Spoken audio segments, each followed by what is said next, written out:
ഹരേ കൃഷ്ണ കൃഷ്ണ കൃഷ്ണ ഹരേ ഹരേ രാമ രാമ രാമ ഹരേ ഹരേ കൃഷ്ണ ഹരേ ഹരേ കൃഷ്ണ കൃഷ്ണ കൃഷ്ണ ഹരേ ഹരേ ഹരേ രാമ രാമ രാമ ഹരേ കൃഷ്ണ കൃഷ്ണ ഹരേ ഹരേ രാമ രാമ ഹരേ ഹരേ ഹരേ ഹരേ കൃഷ്ണ. പ്രണാമം മാതാജി. ഹരേ കൃഷ്ണ. പ്രണാമം മാതാജി. ഹരേ ഹരേ കൃഷ്ണ മാതാജി. ഹരേ കൃഷ്ണ ഹരേ കൃഷ്ണ ഹരേ കൃഷ്ണ ഹരേ കൃഷ്ണ ഹരേ കൃഷ്ണ. ഹരേ കൃഷ്ണ. എല്ലാവർക്കും പ്രണാമം. പ്രണാമം മാതാജി. ഹരേ കൃഷ്ണ. ഓം നമോ ഭഗവതേ വാസുദേവായ. ഓം നമോ ഭഗവതേ വാസുദേവായ. ഓം നമോ ഭഗവതേ വാസുദേവായ. ഓം അജ്ഞാനതിമിരാന്ധസ്യ ജ്ഞാനാഞ്ജനാശലാകയ ചക്ഷുരുന്മീലിതം യേന തസ്മൈ ശ്രീ ഗുരവേ നമഃ. നമോ വിഷ്ണുപാദായ കൃഷ്ണപ്രേഷ്ഠായ ഭൂതലേ ശ്രീമതേ ഭക്തിവേദാന്ത സ്വാമിനിധി നാമിനെ. നമസ്തേ സാരസ്വതേ ദേവേ ഗൗരവാണി പ്രചാരിണേ നിർവിശേഷ ശൂന്യവാദി പാശ്ചാത്യ ദേശധാരിണേ. ജയ ശ്രീ കൃഷ്ണ ചൈതന്യ പ്രഭു നിത്യാനന്ദ ശ്രീ അദ്വൈത ഗദാധര ശ്രീവാസാദി ഗൗരഭക്തവൃന്ദ. ഹരേ കൃഷ്ണ കൃഷ്ണ കൃഷ്ണ ഹരേ ഹരേ ഹരേ രാമ രാമ രാമ ഹരേ ഹരേ. ഹരേ കൃഷ്ണ. ശ്രീ ശ്രീ രാധാ ഗോവിന്ദ ടെമ്പിൾ ഇസ്കോൺ മാംഗ്ലൂരിന്റെ 18 ദിവസത്തെ ഭഗവത്ഗീത ക്ലാസ്സിലേക്ക് എല്ലാവർക്കും സ്വാഗതം. ഹരേ കൃഷ്ണ. എല്ലാവർക്കും പ്രണാമം. അധ്യായം 11. ഏതാണ് അധ്യായം? ഏതാണ്? വിശ്വരൂപം. വിശ്വരൂപം. അധ്യായം 11 വിശ്വരൂപം അല്ലെ. 11ാമത്തെ അധ്യായം വിശ്വരൂപം. ഇന്നലെ നമ്മൾ ഏതധ്യായം കണ്ടത്? വിഭൂതിയോഗം. വിഭൂതിയോഗം. എന്തൊക്കെയാ പഠിച്ചത് ഇന്നലത്തെ അധ്യായത്തില്? വിഭൂതി എന്നാൽ എന്താണ് അർത്ഥമാക്കുന്നത്? എന്താണ് വിഭൂതി? നമ്മുടെ ഇന്ദ്രിയങ്ങൾക്ക് മനസ്സിലാകുന്ന വിധത്തിൽ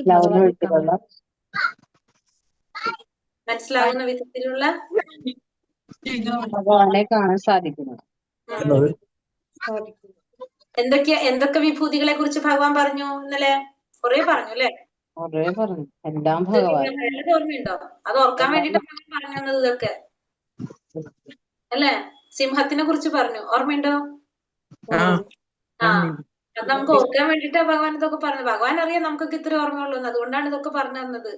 ഇതൊക്കെ കാണുമ്പോ ഓർക്കുമല്ലോ എന്ന് വിചാരിച്ചിട്ട് പറഞ്ഞു അല്ലെ. പിന്നെ വേറെ എന്തൊക്കെ പറഞ്ഞ? കുറെ അത്യാവശ്യമുള്ളത് ചിലതൊന്നും എടുത്ത് പറയാലോ, നമുക്ക് ഓർമ്മ നിൽക്കുന്നത്. ഭഗവാന്റെ ഉൽപ്പത്തിയെ കുറിച്ച്, ആദി ബീജമാണ് ഞാൻ. ഭഗവാനിൽ ഉത്ഭവിച്ചവരാണ് ദേവന്മാരും ഋഷിമാരും. പിന്നെ 8, 9, 10, 11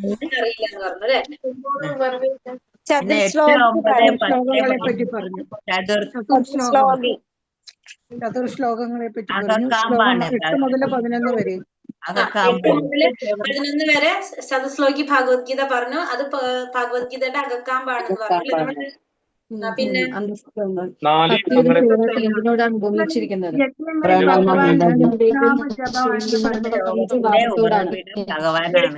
ഭഗവാൻ നാമജപാണെന്ന് പറഞ്ഞു. പിന്നെ ഭഗവാൻ എന്ത് പറഞ്ഞു? ഭഗവാൻ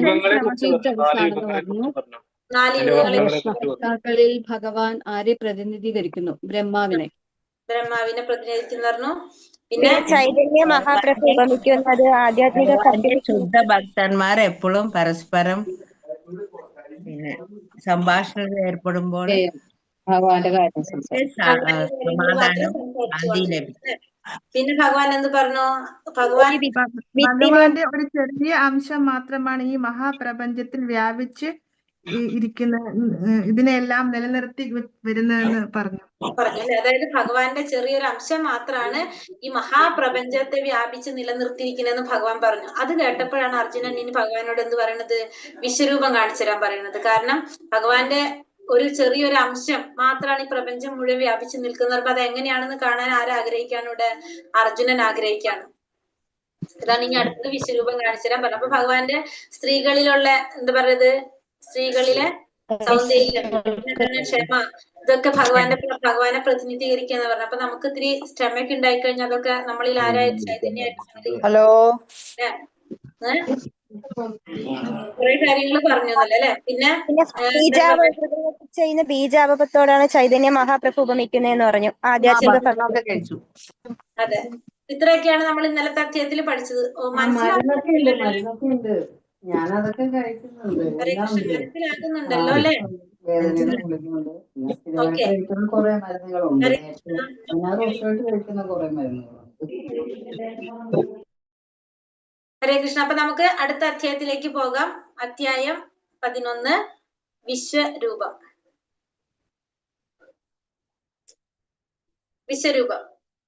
വിശ്വരൂപം എന്ന് വെച്ചാൽ ഏതാണ്? ഹരേ കൃഷ്ണ മാതാജി, ഇതിന്റെ ബാക്കി എന്തോ ഉണ്ടെന്ന് പറഞ്ഞില്ലയോ ഇന്നലെ?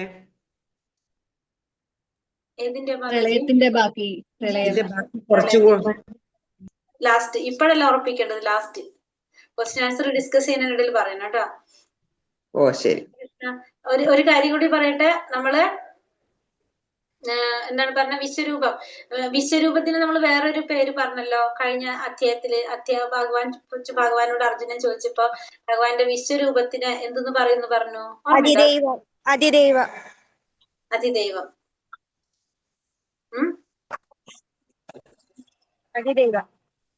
ഹരേ കൃഷ്ണ. അപ്പൊ നമ്മള് വിശ്വരൂപം എന്ന് വെച്ച് കഴിഞ്ഞാൽ എന്താണ്? വിശ്വരൂപം എന്ന് വെച്ചാൽ എന്താണ്? ഭഗവാന്റെ ഐശ്വര്യ രൂപം. ഭഗവാന്റെ ഐശ്വര്യ രൂപം. ഭഗവാന്റെ വിരാട് രൂപം. ഭഗവാന്റെ വിരാട് രൂപം. ഭഗവാന്റെ ശരിക്കുള്ള സൂര്യനും ചന്ദ്രനും എല്ലാം നടക്കുന്ന ഭഗവാന്റെ പൂർണ്ണരൂപം. അതായത് എല്ലാവരും ഭഗവാന്റെ അംശമാണ്. ശംഖചക്ര ഗദാ പത്മത്തോടു കൂടിയുള്ള രൂപം, അതാണ് വിശ്വരൂപം. അപ്പൊ എല്ലാവരും കാൽക്കുലേഷൻ തെറ്റും ഇപ്പൊ വിശ്വരൂപം കണ്ടാല്. എല്ലാ ദൈവങ്ങളും ഒന്ന് ചേർന്നാണ് വിശ്വരൂപം. ഒരുമിച്ച് ചേർന്നാണ് വിശ്വരൂപം. മുഴുവനും ഉണ്ടാകും വിശ്വരൂപത്തിൽ. അപ്പൊ ഹരേ കൃഷ്ണ, നമുക്ക് വിശ്വരൂപം കാണാം. ഭഗവാന്റെ അനന്തകോടി വിസ്താരങ്ങളുടെ ഒരു സർവപ്രപഞ്ചം, അതാണ് സർവപ്രപഞ്ചം കാണിച്ചു തരികയാണ്. സർവപ്രപഞ്ചം. അതായത് എല്ലാവരും പറഞ്ഞ ഉത്തരം ഇതിൽ വരുന്നുണ്ട്, വിശ്വരൂപത്തിൽ വരുന്നുണ്ട്. ശംഖചക്ര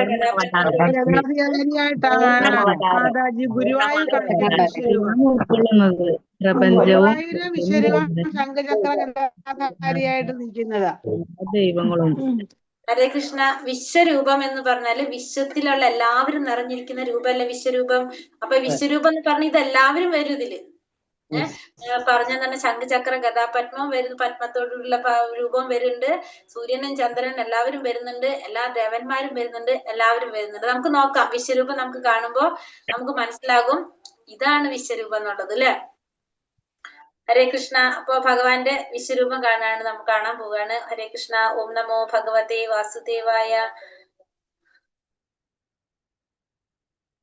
ഹരേ കൃഷ്ണ. ഇതാ വിശ്വരൂപം, ഇതാണ്. കാണുന്നുണ്ടോ? ഹരേ കൃഷ്ണ. ഭഗവാന്റെ വിശ്വരൂപം അർജുനന് കാണിച്ചു കൊടുത്ത, കുരുക്ഷേത്ര യുദ്ധത്തിൽ അർജുനന് കാണിച്ചു കൊടുത്ത വിശ്വരൂപം കാണുന്നുണ്ടോ? നോക്കാം നമുക്ക്. കാണുന്നുണ്ട് മാതാജി. ഇതാണ് വിശ്വരൂപം കേട്ടോ. ഹരേ കൃഷ്ണ. അപ്പൊ നമുക്ക് അധ്യായത്തിലേക്ക് കടക്കാം. ഓം നമോ ഭഗവതേ വാസുദേവായ. അർജുന ഉവാച മദനുഗ്രഹായ പരമം ഗുഹ്യമധ്യാത്മ സഞ്ചിതം യത്തയോക്തം വചസ്തേന മോഹോയം വിഗതോ മമ. അർജുനൻ പറഞ്ഞു, പരമഗുഹ്യങ്ങളായ ആധ്യാത്മിക വിഷയങ്ങളെ കുറിച്ച് അങ്ങ് എനിക്ക് ദയാപൂർവം നൽകിയ ഉപദേശങ്ങൾ കേട്ടതിനാൽ എന്റെ വ്യാമോഹങ്ങൾ ഇപ്പോൾ തീർന്നിരിക്കുന്നു. അപ്പൊ അർജുനൻ എന്താ പറയുന്നത് ഭഗവാന്റെ അടുത്ത്? പരമഗുഹ്യങ്ങളായ ആധ്യാത്മിക വിഷയങ്ങളെ കുറിച്ച് അങ്ങ് എനിക്ക് ദയാപൂർവം നൽകിയ ഉപദേശങ്ങൾ കേട്ടതിനാൽ എന്റെ വ്യാമോഹങ്ങൾ ഇപ്പോൾ തീർന്നിരിക്കുന്നു. എന്റെ ഉള്ളിലുള്ള എല്ലാ വ്യാമോഹങ്ങളും എല്ലാം മാറിപ്പോയി. എന്റെ എന്താ പറഞ്ഞ എനിക്കുണ്ടായിരുന്ന സംശയങ്ങളൊക്കെ നീങ്ങിപ്പോയി. ഇപ്പൊ ഭഗവാൻ അർജുനന് പറഞ്ഞു കൊടുത്ത ഉപദേശങ്ങളൊക്കെ കേട്ടപ്പോ, കുറെ രഹസ്യമായ കാര്യങ്ങളൊക്കെയാണ് പറഞ്ഞു കൊടുത്തത്. അതൊക്കെ കേട്ടപ്പോ എന്റെ സംശയങ്ങളും വ്യാമോഹങ്ങളൊക്കെ മാറി. ഇനി ഭഗവാനോട് എന്താ പറയണത്? ഏവമേതദ് യഥാർത്ഥത്വം ആത്മാനം പരമേശ്വര ദ്രഷ്ടുമിച്ഛാമി തേ രൂപ ഐശ്വര്യം പുരുഷോത്തമ. ഹേ പരമപുരുഷോത്തമ, ഹേ പരംപൊരുളെ, അങ്ങ് തന്നെ സ്വയം വിവരിച്ചതുപോലെയുള്ള അവിടുത്തെ യഥാർത്ഥമായ സ്ഥിതിയിൽ ഞാൻ അങ്ങയെ എന്റെ മുന്നിൽ കാണുന്നുവെങ്കിലും ഈ വിശ്വാവിഷ്കാരത്തിലെങ്ങും അങ്ങ് ഉൾച്ചേർന്ന് നിൽക്കുന്നത് എങ്ങനെയെന്ന് കാണാൻ എനിക്ക് ആഗ്രഹമുണ്ട്. അങ്ങയുടെ ആ രൂപം എനിക്ക് കാണണം. അപ്പൊ അർജുനൻ പറയാണ് ഭഗവാന്റെ അടുത്ത്, പരംപൊരുളെ, പുരുഷോത്തമ, അങ്ങ് തന്നെ സ്വയം വിവരിച്ചതുപോലെയുള്ള അവിടുത്തെ യഥാർത്ഥമായ സ്ഥിതിയിൽ, ഇപ്പൊ അങ്ങ് പറഞ്ഞ പോലുള്ള അങ്ങയുടെ യഥാർത്ഥ സ്ഥിതിയിൽ അങ്ങ് എന്റെ മുന്നിൽ ഇപ്പൊ കാണുന്നുണ്ടെങ്കിലും, ഏത് രൂപത്തിലാണ് അങ്ങയെ കാണുന്നത്? ഇപ്പോ ശ്രീകൃഷ്ണനായിട്ട് അല്ലെ കാണുന്നുണ്ടെങ്കിലും ഈ വിശ്വാവിഷ്കാരത്തിലെങ്ങും അങ്ങ് ഉൾച്ചേർന്ന് നിൽക്കുന്നത് എങ്ങനെയെന്ന്, ഈ വിശ്വത്തില് മുഴുവനും അങ്ങ് എങ്ങനെയാണ് ഉൾച്ചേർന്ന് നിൽക്കുന്നതെന്ന് എനിക്കറിയാൻ ആഗ്രഹമുണ്ട്. അങ്ങയുടെ ആ രൂപം, ആ വിശ്വരൂപം എനിക്ക് കാണണം എന്നാണ് ഇവിടെ എന്ത് പറഞ്ഞു ഭഗവാനോട് അർജുനൻ ആവശ്യപ്പെടുന്നത്. അപ്പൊ ഭഗവാൻ എന്താ പറയുന്നത് ഇവിടെ? ശ്രീ ഭഗവാനുവാച പശ്യ മേ പാർത്ഥരൂപാണി ശതശോധ സഹസ്രശഃ നാനാവിധാനി ദിവ്യാനി നാനാവർണാകൃതീനി ച. പരമദിവ്യോത്തമ പുരുഷൻ പറഞ്ഞു, പ്രിയപ്പെട്ട അർജുന, പല വർണ്ണങ്ങളിലും പല ആകൃതികളിലുമുള്ള എന്റെ 1000 ദിവ്യരൂപങ്ങൾ നീ കണ്ടുകൊള്ളൂ. അപ്പൊ അർജുനൻ പറയാണ്, അർജുനനോട് ഭഗവാൻ പറയാണ്, അർജുന, നീ പല വർണ്ണങ്ങളിലും പല ആകൃതികളിലുമുള്ള എന്റെ 1000 ദിവ്യരൂപങ്ങൾ നീ കണ്ടുകൊള്ളൂ. അപ്പൊ നീ എന്റെ ആ ദിവ്യരൂപം നീ കണ്ടുകൊള്ളാൻ അർജുനനോട് പറയാണ്. പക്ഷെ എന്താണ് അവിടെ ഭഗവാൻ ഒരു കാര്യം കൂടി പറയുന്നുണ്ട്, നതു മാം ശക്യസേ ദ്രഷ്ടു മാനേനൈവാസ ചക്ഷുഷ ദിവ്യം ദദാമി തേ ചക്ഷു പശ്യമേ യോഗമൈശ്വര്യം. പക്ഷെ നിന്റെ ഈ നേത്രങ്ങൾക്ക് ഞാൻ ദൃശ്യനാവില്ല, അതുകൊണ്ട് നിനക്ക് ഞാൻ ദിവ്യ ചക്ഷുസ് നൽകുന്നു, എന്റെ വിഭൂതികളെ യഥേഷ്ടം കണ്ടുകൊള്ളു. അപ്പൊ നിന്റെ ഈ നേത്രങ്ങൾക്ക് ഞാൻ ദൃശ്യനാവില്ല, അതുകൊണ്ട് നിനക്ക് ഞാൻ എന്ത് തരാം? ദിവ്യ ചക്ഷുസ് നൽകാം, എന്റെ വിഭൂതികളെ നിനക്ക് യഥേഷ്ടം കാണാനായിട്ട് സാധിക്കും. അപ്പൊ നമ്മുടെ നേത്രങ്ങള്, അർജുനനോട് പറയാണ്, നിന്റെ നേത്രങ്ങൾ എങ്ങനെയാണ്?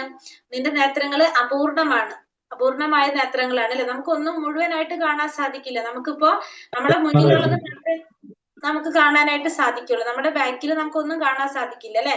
അപ്പൊ നമ്മുടെ കണ്ണുകൾ എങ്ങനെയാണ്? അപൂർണമായിട്ടുള്ളതാണ്. നമ്മുടെ ഇന്ദ്രിയങ്ങള് അപൂർണമായത് കൊണ്ട് തന്നെ നമുക്കൊന്നും യഥാർത്ഥത്തില് നമുക്ക് അതിനെ ശരിക്കും കാണാനായിട്ട് സാധിക്കില്ല. നമ്മളിപ്പോ എന്ത് കാണുമ്പോഴും നമുക്ക് എങ്ങനെയാണ്? ഇതിന്റെ ഒരു സൈഡ് മാത്രമേ നമുക്ക് കാണുന്നുള്ളൂ, അതിന്റെ ബാക്കോ ഫ്രണ്ടോ ഒന്നും നമുക്ക് കാണാൻ സാധിക്കില്ല. ഭഗവാൻ എങ്ങനെയാണ്? ഭഗവാൻ എല്ലാതും കാണാനായിട്ട് സാധിക്കും. അപ്പൊ അതുകൊണ്ട് ഭഗവാൻ അർജുനോട് പറയാണ്, നിനക്ക് അതുകൊണ്ട് ഞാൻ എന്ത് തരാം? ദിവ്യ ചക്ഷുസ് നൽകാം, നിനക്ക് അപ്പൊ ഇതൊക്കെ കാണാനായിട്ട് ദിവ്യ ചക്ഷുസ് കൊടുക്കുക. നമ്മൾ പറഞ്ഞു, കാരണം ഭക്തിയുത സേവനം ചെയ്ത് നമ്മുടെ ഇന്ദ്രിയങ്ങള് പരിശുദ്ധമായ മാത്രമേ നമുക്ക് എന്ത് സാധിക്കുള്ളൂ? ഭഗവാനെ കുറിച്ച് അറിയാനും ഭഗവാനെ കുറിച്ച് മനസ്സിലാക്കാനും ഗ്രഹിക്കാനും സാധിക്കുള്ളൂ, അല്ലാതെ നമുക്ക് ഗ്രഹിക്കാൻ അറിയാനും സാധിക്കില്ല. അപ്പൊ അർജുനൻ ഇവിടെ ഭഗവാൻ എന്ത് കൊടുക്കാണ്? ദിവ്യ ചക്ഷുസ് കൊടുക്കാണ്, ഭഗവാനെ കുറിച്ച്, ഭഗവാന്റെ വിശ്വരൂപം കാണാൻ വേണ്ടിയിട്ട്. ഇനി ഭഗവാന്റെ വിശ്വരൂപം മറ്റുള്ള രൂപങ്ങളും തമ്മിലൊരു വ്യത്യാസമുണ്ട്, അതും കൂടി പറഞ്ഞിട്ട് നമുക്ക് അടുത്ത ശ്ലോകത്തിലേക്ക് പോകാം. ഇതെന്ന് പറഞ്ഞാൽ നമ്മുടെ ഇന്ദ്രിയങ്ങൾ അപൂർണമാണെന്നുള്ളതിന് നമുക്കറിയാലോ. ഇതേപോലെ ഇപ്പൊ ഇവിടെ കണ്ടോ, ആപ്പിള് മുറിച്ച് വെച്ചിരിക്കുക, ഒരു കണ്ണാടി വെച്ചിട്ട് ആ കണ്ണാടിയിൽ നോക്കുമ്പോ എങ്ങനെയാണ്? ഫുള്ളൊരു ആപ്പിള്. പക്ഷെ ഇപ്പുറത്ത് നമുക്കറിയാം അത് എങ്ങനെയാണ്? പകുതി കഴിച്ചിരിക്കുന്നത് ആപ്പിള്. പക്ഷെ അത് നമുക്ക് മനസ്സിലാക്കാൻ സാധിക്കില്ല. നമ്മുടെ ഇന്ദ്രിയങ്ങള് അപൂർണമായിട്ടുള്ളതാണ്. ഇവിടെ നമ്മൾ പറയുന്നത് നമ്മുടെ എന്താണ് പറഞ്ഞത്? ഭഗവാന്റെ വിശ്വരൂപം മറ്റുള്ള രൂപവും തമ്മില് വ്യത്യാസമുണ്ട്. അതൊന്ന് പറഞ്ഞിട്ട് നമുക്ക് ഇതിലേക്ക് കടക്കാം. അതായത് ഭഗവാന്റെ മറ്റുള്ള അവതാരങ്ങളൊക്കെ എങ്ങനെയാണ്? ഇപ്പൊ ഭഗവാന്റെ കുറെ അവതാരങ്ങളുണ്ട് അല്ലെ. ഇപ്പൊ ഭഗവാൻ നരസിംഹമായിട്ട് വരുന്നുണ്ട്, വാമനനായിട്ട് വരുന്നുണ്ട്, അങ്ങനെ കുറെ ഭഗവാന്റെ അവതാരങ്ങളുണ്ട്. ഈ അവതാരങ്ങളെല്ലാം തന്നെ സ്ഥിരമായിട്ട് നിലനിൽക്കുന്നതാണ് അല്ലെ. അതായത് നമ്മള് വൈകുണ്ഠ ലോകങ്ങളിൽ നമ്മൾ പറഞ്ഞു, ഭഗവാന്റെ ഓരോ അവതാരങ്ങൾക്കും ഓരോ ലോകങ്ങൾ ഉണ്ടാവും. നമ്മൾ നരസിംഹ ഭഗവാൻ ആരാധിച്ചാൽ നമ്മൾ വൈകുണ്ഠ ലോകത്തില് ഭഗവാന്റെ നരസിംഹ ലോകത്തിലേക്ക് പോകും. ഇപ്പൊ വാമനൻ ആരാധിച്ചാൽ മധുസൂദൻ ആരാധിക്കുന്നു, മാധവൻ ആരാധിക്കാണ്. അങ്ങനെ ഏത് രൂപത്തിലാണോ നമ്മൾ ഭഗവാനെ ആരാധിക്കുന്നത്, നമ്മൾ ആ ലോകത്തിലേക്ക് നമ്മൾ പോകും. എല്ലാവർക്കും വൈകുണ്ഠ ലോകത്തിൽ ഓരോ ലോകങ്ങളുണ്ട്. പക്ഷെ ഭഗവാന്റെ വിശ്വരൂപം അങ്ങനെയല്ല. ഇത് ഭൗതിക ലോകത്ത് മാത്രം കാണിച്ചതാണ് എന്ത് വിശ്വരൂപം. അതായത് അർജുനൻ ആഗ്രഹിച്ചത് കൊണ്ട് ഭഗവാൻ അർജുനന് കാണിച്ചു കൊടുത്തു. അപ്പൊ അർജുനൻ ആഗ്രഹിച്ചു, അത് കാണിച്ചു കൊടുത്തു, അത് കഴിഞ്ഞു. പിന്നെ വിശ്വരൂപം നിലനിൽക്കുന്നില്ല. ആ ഭക്തന് അതായത് നമ്മൾക്ക് വിശ്വാസം ഉണ്ടാക്കി തരാനായിട്ട്, ഭഗവാനെ മനസ്സിലാക്കി തരാനായിട്ട് വിശ്വരൂപം, അതിനു വേണ്ടി മാത്രമാണ് എന്ത് വിശ്വരൂപം. ഭൗതികതയിലുള്ള നമ്മളെപ്പോലുള്ള ജനങ്ങൾക്ക് മനസ്സിലാക്കി തരാൻ വേണ്ടി മാത്രമാണ് ഭഗവാൻ ഏത് രൂപം കാണിച്ചത്, വിശ്വരൂപം കാണിച്ചത്. അത് സ്ഥിരമായിട്ട് നിലനിൽക്കുന്നതല്ല. ഇപ്പൊ നമ്മളത് ആഗ്രഹിച്ചു, അത് കാണിച്ചു തന്നു, അത് കഴിഞ്ഞു, അത്രേ ഉള്ളൂ. പക്ഷെ ആ രൂപം പിന്നെ ഇല്ല. വീണ്ടും ആരെങ്കിലും ആഗ്രഹിക്കുകയാണ്, അവർക്ക് കാണിച്ചു കൊടുക്കണമെന്നല്ലാതെ ആ രൂപം നിലനിൽക്കുന്നില്ല സ്ഥിരമായിട്ട്. അതാണ് മറ്റുള്ള രൂപങ്ങളിൽ നിന്ന്, ഭഗവാന്റെ മറ്റുള്ള അവതാരങ്ങളിൽ നിന്ന് വിശ്വരൂപത്തിനുള്ള പ്രത്യേകത. മനസ്സിലായ എല്ലാവർക്കും? മറ്റുള്ള അവതാരങ്ങളെല്ലാം പരവ്യോമത്തിൽ, അതായത് വൈകുണ്ഠ ലോകത്തിൽ സ്ഥിതി ചെയ്യുന്നതാണ്. പക്ഷെ വിശ്വരൂപം അങ്ങനെയല്ല, ഭൗതിക ലോകത്തിലാണത് കാണിക്കുന്നത്. ഇനി ഒരു ഉത്തമ ഭക്തൻ ഒരിക്കലും എന്താഗ്രഹിക്കുന്നില്ല? വിശ്വരൂപം കാണാനായിട്ട് ആഗ്രഹിക്കുന്നില്ല. അർജുനന് കൃഷ്ണന്റെ പ്രസ്താവനകൾ സാധൂകരിക്കണമായിരുന്നു. അപ്പൊ അർജുനന് ഭഗവാന്റെ പ്രസ്താവനകളെ സ്വാധൂകരിക്കണമായിരുന്നു. അപ്പൊ എന്തുകൊണ്ടാണ്? കാരണം വെച്ചിട്ടുണ്ടെങ്കിൽ നാളെ ഒരു സമയത്ത് എല്ലാവരും അവതാരങ്ങളാണെന്ന് പറഞ്ഞു വരാണെങ്കിൽ അപ്പൊ അവർക്ക് കൂടി ബോധ്യപ്പെടുത്തി കൊടുക്കാൻ, അതായത് ഒരു മാനദണ്ഡം എന്ന നിലയിൽ നമുക്ക് എന്ത് പറയാം, വിശ്വരൂപം കാണിച്ചു തരാനായിട്ട് ആവശ്യപ്പെടാം. അതിനു കൂടി വേണ്ടിയിട്ടാണ് അർജുനൻ എന്താ ആവശ്യപ്പെടുന്നത്? ഭഗവാന്റെ വിശ്വരൂപം കാണിക്കാനായിട്ട് ആവശ്യപ്പെടുന്നത്.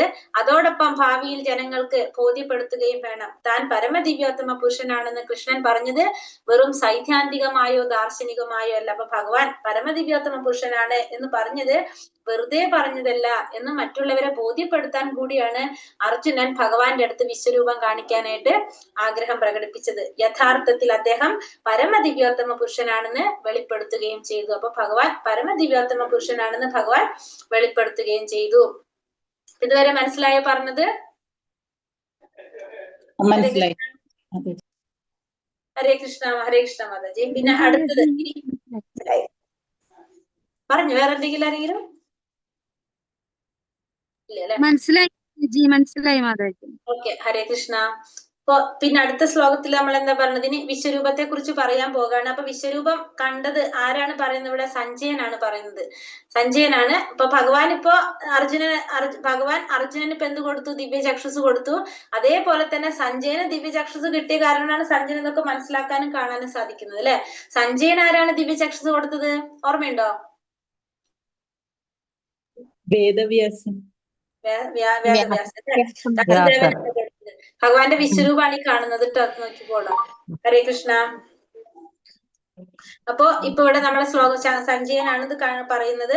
അനേക ഭക്ത നയനം. ശ്ലോകങ്ങൾ ഇതിൽ കൊടുത്തിട്ടില്ല അധികം. അപ്പൊ അതുകൊണ്ട് ഈ ശ്ലോകം ഞാൻ വായിച്ചു പോകാം.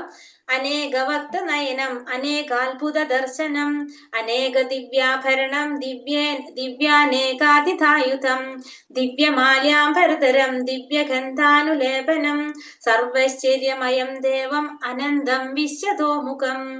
ആ വിശ്വവ്യാപ്തമായ രൂപത്തിൽ എണ്ണമറ്റ മുഖങ്ങളും കണ്ണുകളും എണ്ണമറ്റ അത്ഭുതങ്ങളും അർജുനൻ കണ്ടു. അർജുനൻ കണ്ടതായിട്ട് അവിടെ പറഞ്ഞു. അതായത് സഞ്ജയനാണ് ഇത് പറഞ്ഞു കൊടുക്കുന്നത് രാജാവിനോട്, ധൃതരാഷ്ട്രോട് പറഞ്ഞു കൊടുക്കാണ്. ആ വിശ്വവ്യാപ്തമായ രൂപത്തിൽ, വിശ്വം മുഴുവൻ നിറഞ്ഞു നിൽക്കുന്ന ഭഗവാന്റെ ആ രൂപത്തില് എണ്ണമറ്റ മുഖങ്ങളും എണ്ണമറ്റ കണ്ണുകളും എണ്ണമറ്റ അദൃശ്യ ദൃശ്യങ്ങളും അർജുനൻ കണ്ടു. അനേക ദിവ്യാഭരണങ്ങളാൽ അലങ്കൃതമായ ആ രൂപം അനേകം ദിവ്യ ആയുധങ്ങൾ ഉയർത്തിപ്പിടിച്ചിരുന്നു. ദിവ്യങ്ങളായ പുഷ്പമാല്യങ്ങളും വസ്ത്രങ്ങളും അണിഞ്ഞിരുന്നു. ദിവ്യങ്ങളായ ഗന്ധദ്രവ്യങ്ങൾ ശരീരത്തിൽ പൂശിയിരുന്നു. അത്ഭുതാവഹവും തേജോമയവും അമേയവും സർവവ്യാപ്തവുമായിരുന്ന ആ രൂപം. അർജുനൻ കണ്ട വിശ്വരൂപത്തെ കുറിച്ച് പറയാണ്. എങ്ങനെയാണ്? സഞ്ജയൻ പറയാണ് അല്ലെ, ധൃതരാഷ്ട്രടുത്ത് പറഞ്ഞു കൊടുക്കാണ്. ആ ദിവ്യരൂപം എന്താണ്? അനേകം കണ്ണുകളും മുഖങ്ങളും അത്ഭുത ദൃശ്യങ്ങളും അർജുനൻ കാണാൻ സാധിച്ചു ആ രൂപത്തില്. പിന്നെ ദിവ്യമായ അനേക ആഭരണങ്ങൾ കൊണ്ട് അലങ്കൃതമായിട്ടുള്ള ആ രൂപം അനേകം ദിവ്യ ആയുധങ്ങൾ ഉയർത്തിപ്പിടിച്ചിട്ടുണ്ടായിരുന്നു. ദിവ്യങ്ങളായ പുഷ്പമാല്യങ്ങളും വസ്ത്രങ്ങളും അണിഞ്ഞിട്ടുണ്ടായിരുന്നു. ദിവ്യങ്ങളായിട്ടുള്ള സുഗന്ധദ്രവ്യങ്ങള് ശരീരത്തിൽ പൂശിയിട്ടുണ്ടായിരുന്നു. പിന്നെ അത്ഭുതാവഹവും തേജോമയവും അമേയവും സർവവ്യാപ്തവുമായിരുന്നു ഇത് ഭഗവാന്റെ ആ വിശ്വരൂപം എന്നൂടെ ആര് പറയാണ്? സഞ്ജയൻ പറഞ്ഞു കൊടുക്കാണ് ഇവിടെ. ഇനി അടുത്തതിൽ എന്താ പറയണത്? ദിവി സൂര്യ സഹസ്രസ്യ ഭവദേയൂപദുത്ഥിത യദി ഭാസാദൃശി സ്യാസ്യാത് ഭാസസ്തസ്യ മഹാത്മന. 1000 സൂര്യന്മാർ ഒരേ സമയം ഉദിക്കുകയാണെങ്കിൽ ഉളവാകുന്ന പ്രകാശത്തോട് തുല്യമായിരുന്നു ആ വിശ്വാത്മകമായ ഭഗവത് രൂപത്തിന്റെ പ്രഭാപൂരം. ഇനി അടുത്തതിൽ പറയുന്നത് 1000 സൂര്യന്മാർ ഒരുമിച്ച് ഉദിക്കുകയാണെങ്കിൽ ഉണ്ടാകുന്ന പ്രകാശത്തോട് തുല്യമായിരുന്നു ആ വിശ്വാത്മകമായ ഭഗവത് രൂപത്തിന്റെ പ്രഭാപൂരം. അപ്പൊ നമ്മൾ നേരത്തെ പറഞ്ഞു സഞ്ജയൻ ആർക്ക് പറഞ്ഞു കൊടുക്കാണിത്? ധൃതരാഷ്ട്രക്ക് പറഞ്ഞു കൊടുക്കാണ്. അപ്പൊ ധൃതരാഷ്ട്ര അന്ധനാണ്. അപ്പൊ ധൃതരാഷ്ട്രക്ക് ഇത് കാണാൻ സാധിക്കുന്നില്ല. അപ്പൊ സഞ്ജയൻ കഷ്ടപ്പെടാണ്. സഞ്ജയൻ കണ്ട ആ രൂപത്തെ കുറിച്ച് ധൃതരാഷ്ട്രക്ക് പറഞ്ഞു കൊടുക്കാൻ വേണ്ടിയിട്ട് സഞ്ജയൻ കഷ്ടപ്പെടാണ്. അപ്പൊ പറയുന്നത് ഇങ്ങനെയാണ്, ഇതാണ് 1000 സൂര്യന്മാർ ഒരുമിച്ച് ഉദിക്കുകയാണെങ്കിൽ ഉണ്ടാകുന്ന ഒരു പ്രകാശം ഉണ്ടല്ലോ, ആ പ്രകാശത്തിനോട് തുല്യമാണ് ഭഗവാന്റെ ആ വിശ്വരൂപത്തിന്റെ പ്രഭാപൂരം എന്ന്.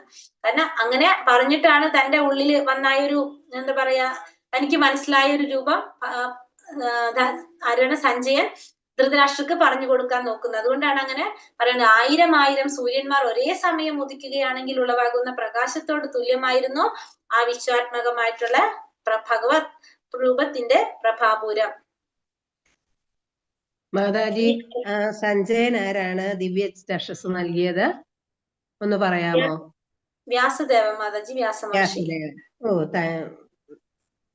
ഹരേ കൃഷ്ണ. ഇനി അടുത്തതിൽ എന്താ പറയണത്? 15ാമത്തെ ശ്ലോകത്തില് അർജുനൻ പറയാണ്, അർജുനൻ എന്തൊക്കെ കണ്ടു എന്ന് പറയാണ്. അർജുനൻ എന്തൊക്കെ കണ്ടത്? അർജുന ഉവാച പശ്യാമി ദേവാംസ്തവ ദേവദേഹേ സർവാംസ്തഥാ ഭൂത വിശേഷ സംഘാൻ ബ്രഹ്മാണമീശം കമലാസനസ്ഥം ഋഷീംശ സർവാനുരഗാംശ ദിവ്യാൻ. അർജുനൻ പറഞ്ഞു, കൃഷ്ണ, അവിടത്തെ ശരീരത്തിൽ സകല ദേവന്മാരെയും മറ്റു സകല ജീവജാലങ്ങളെയും ഞാൻ കാണുന്നു.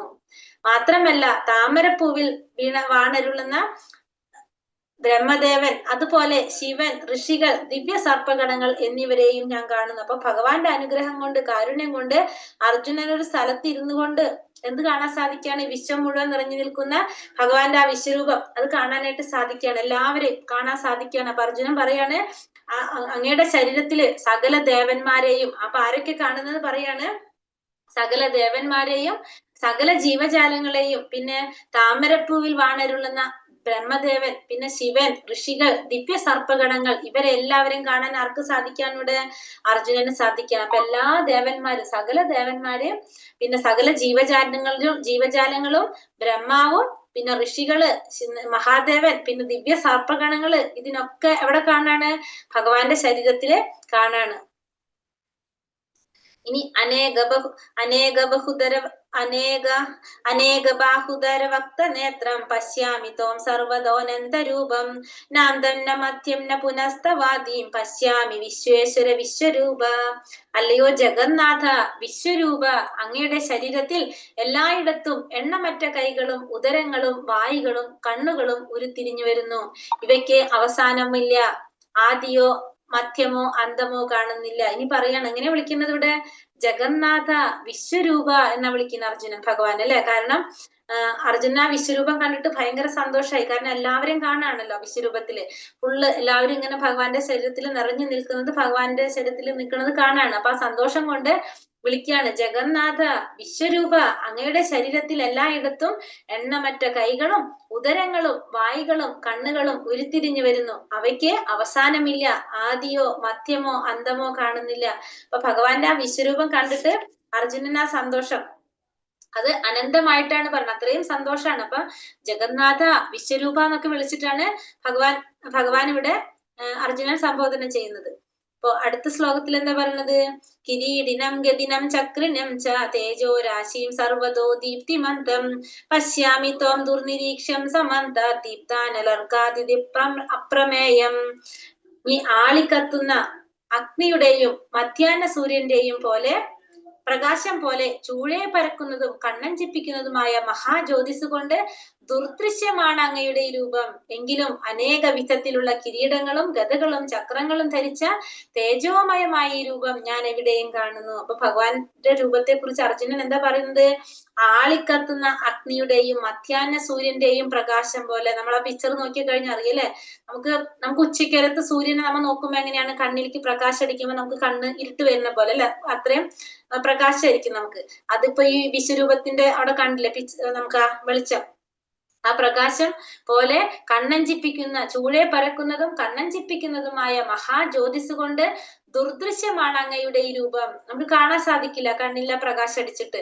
എങ്കിലും അനേക വിധത്തിലുള്ള കിരീടങ്ങളും ഗദകളും ചക്രങ്ങളും ധരിച്ച് തേജോമയമായ ഈ രൂപം ഞാൻ എവിടെയും കാണുന്നു. പക്ഷെ എങ്ങനെയാണെങ്കിലും എന്താണ്, അനേക വിധത്തിലുള്ള കിരീടങ്ങളും ഗദകളും ചക്രങ്ങളും ഒക്കെ ധരിച്ച് തേജോമയമായ, അത്രയും തേജസ്സുറ്റതായിട്ടുള്ള അങ്ങയുടെ ഈ രൂപം എനിക്ക് എല്ലാവരുടെയും കാണാനായിട്ട് സാധിക്കുന്നു. നിറച്ച് ഈ പ്രപഞ്ചം മുഴുവൻ നിറഞ്ഞു നിൽക്കാണ് ഭഗവാന്റെ ആ വിശ്വരൂപം. അത് കാണാൻ ആർക്ക് സാധിക്കാണ്? അർജുനനെ കാണിക്കണം. അപ്പൊ അർജുനൻ ആ സന്തോഷം ഭഗവാന്റെ ആ വിശ്വരൂപം കണ്ടപ്പോ കാരണം ഇത്രയും നേരം ഭഗവാൻ പറഞ്ഞുകൊണ്ടിരിക്കുകയാണെങ്കിൽ എല്ലാത്തിന്റെ ഉൽപ്പത്തി എന്നിൽ നിന്നാണ്, എല്ലാതും എന്നിൽ നിന്നാണ് വരുന്നത് എന്നൊക്കെ പറഞ്ഞപ്പോ അത് ഇപ്പൊ അർജുനൻ നേരിട്ട് കാണാണ് എങ്ങനെയാണെന്നുള്ള. അപ്പൊ അതാണ് അർജുനൻ ഇങ്ങനെ പറഞ്ഞുകൊണ്ടിരിക്കുന്നത് ഭഗവാന്റെ അടുത്ത്. ഇനി അത് പറഞ്ഞ് പെട്ടെന്ന് ഭഗവാൻ എന്ത് ചെയ്തു? കുറച്ചു നേരം കഴിഞ്ഞപ്പോ ഭഗവാന്റെ ആ രൂപത്തിന്റെ ഗതി അങ്ങോട്ട് മാറ്റി. അപ്പൊ അവിടെ എന്താ സംഭവിക്കുന്നത്? അമീചതാം ധൃതരാഷ്ട്രസ്യ പുത്ര സർവേ സഹൈവാവനിപാല സംഘേ ഭീഷ്മോ ദ്രോണ സൂത പുത്രസ്തഥാസൗ സഹാസ്മദീയൈരപി യോധമുഖ്യൈ വക്താനി തേ ത്വരമാണോ വിശന്തി ദംഷ്ട്രാകരാളാനി ഭയാനകാനി കേചിതി ലഗ്ന ദശനാന്തരേഷു സദൃശ്യന്തെ ചൂർണതൈരിത്യമാംഗേ. അപ്പൊ അർജുനൻ ഭഗവാന്റെ ആ വിശ്വരൂപത്തെ കണ്ട് സന്തോഷത്തോടെ ഭഗവാന്റെ വിശ്വരൂപം ഇങ്ങനെ വർണ്ണിച്ചുകൊണ്ടിരിക്കുകയാണ്. ഭഗവാൻ എന്ത് ചെയ്തു? പെട്ടെന്ന് ആ രൂപത്തിന്റെ ഗതി അങ്ങോട്ട് മാറ്റി.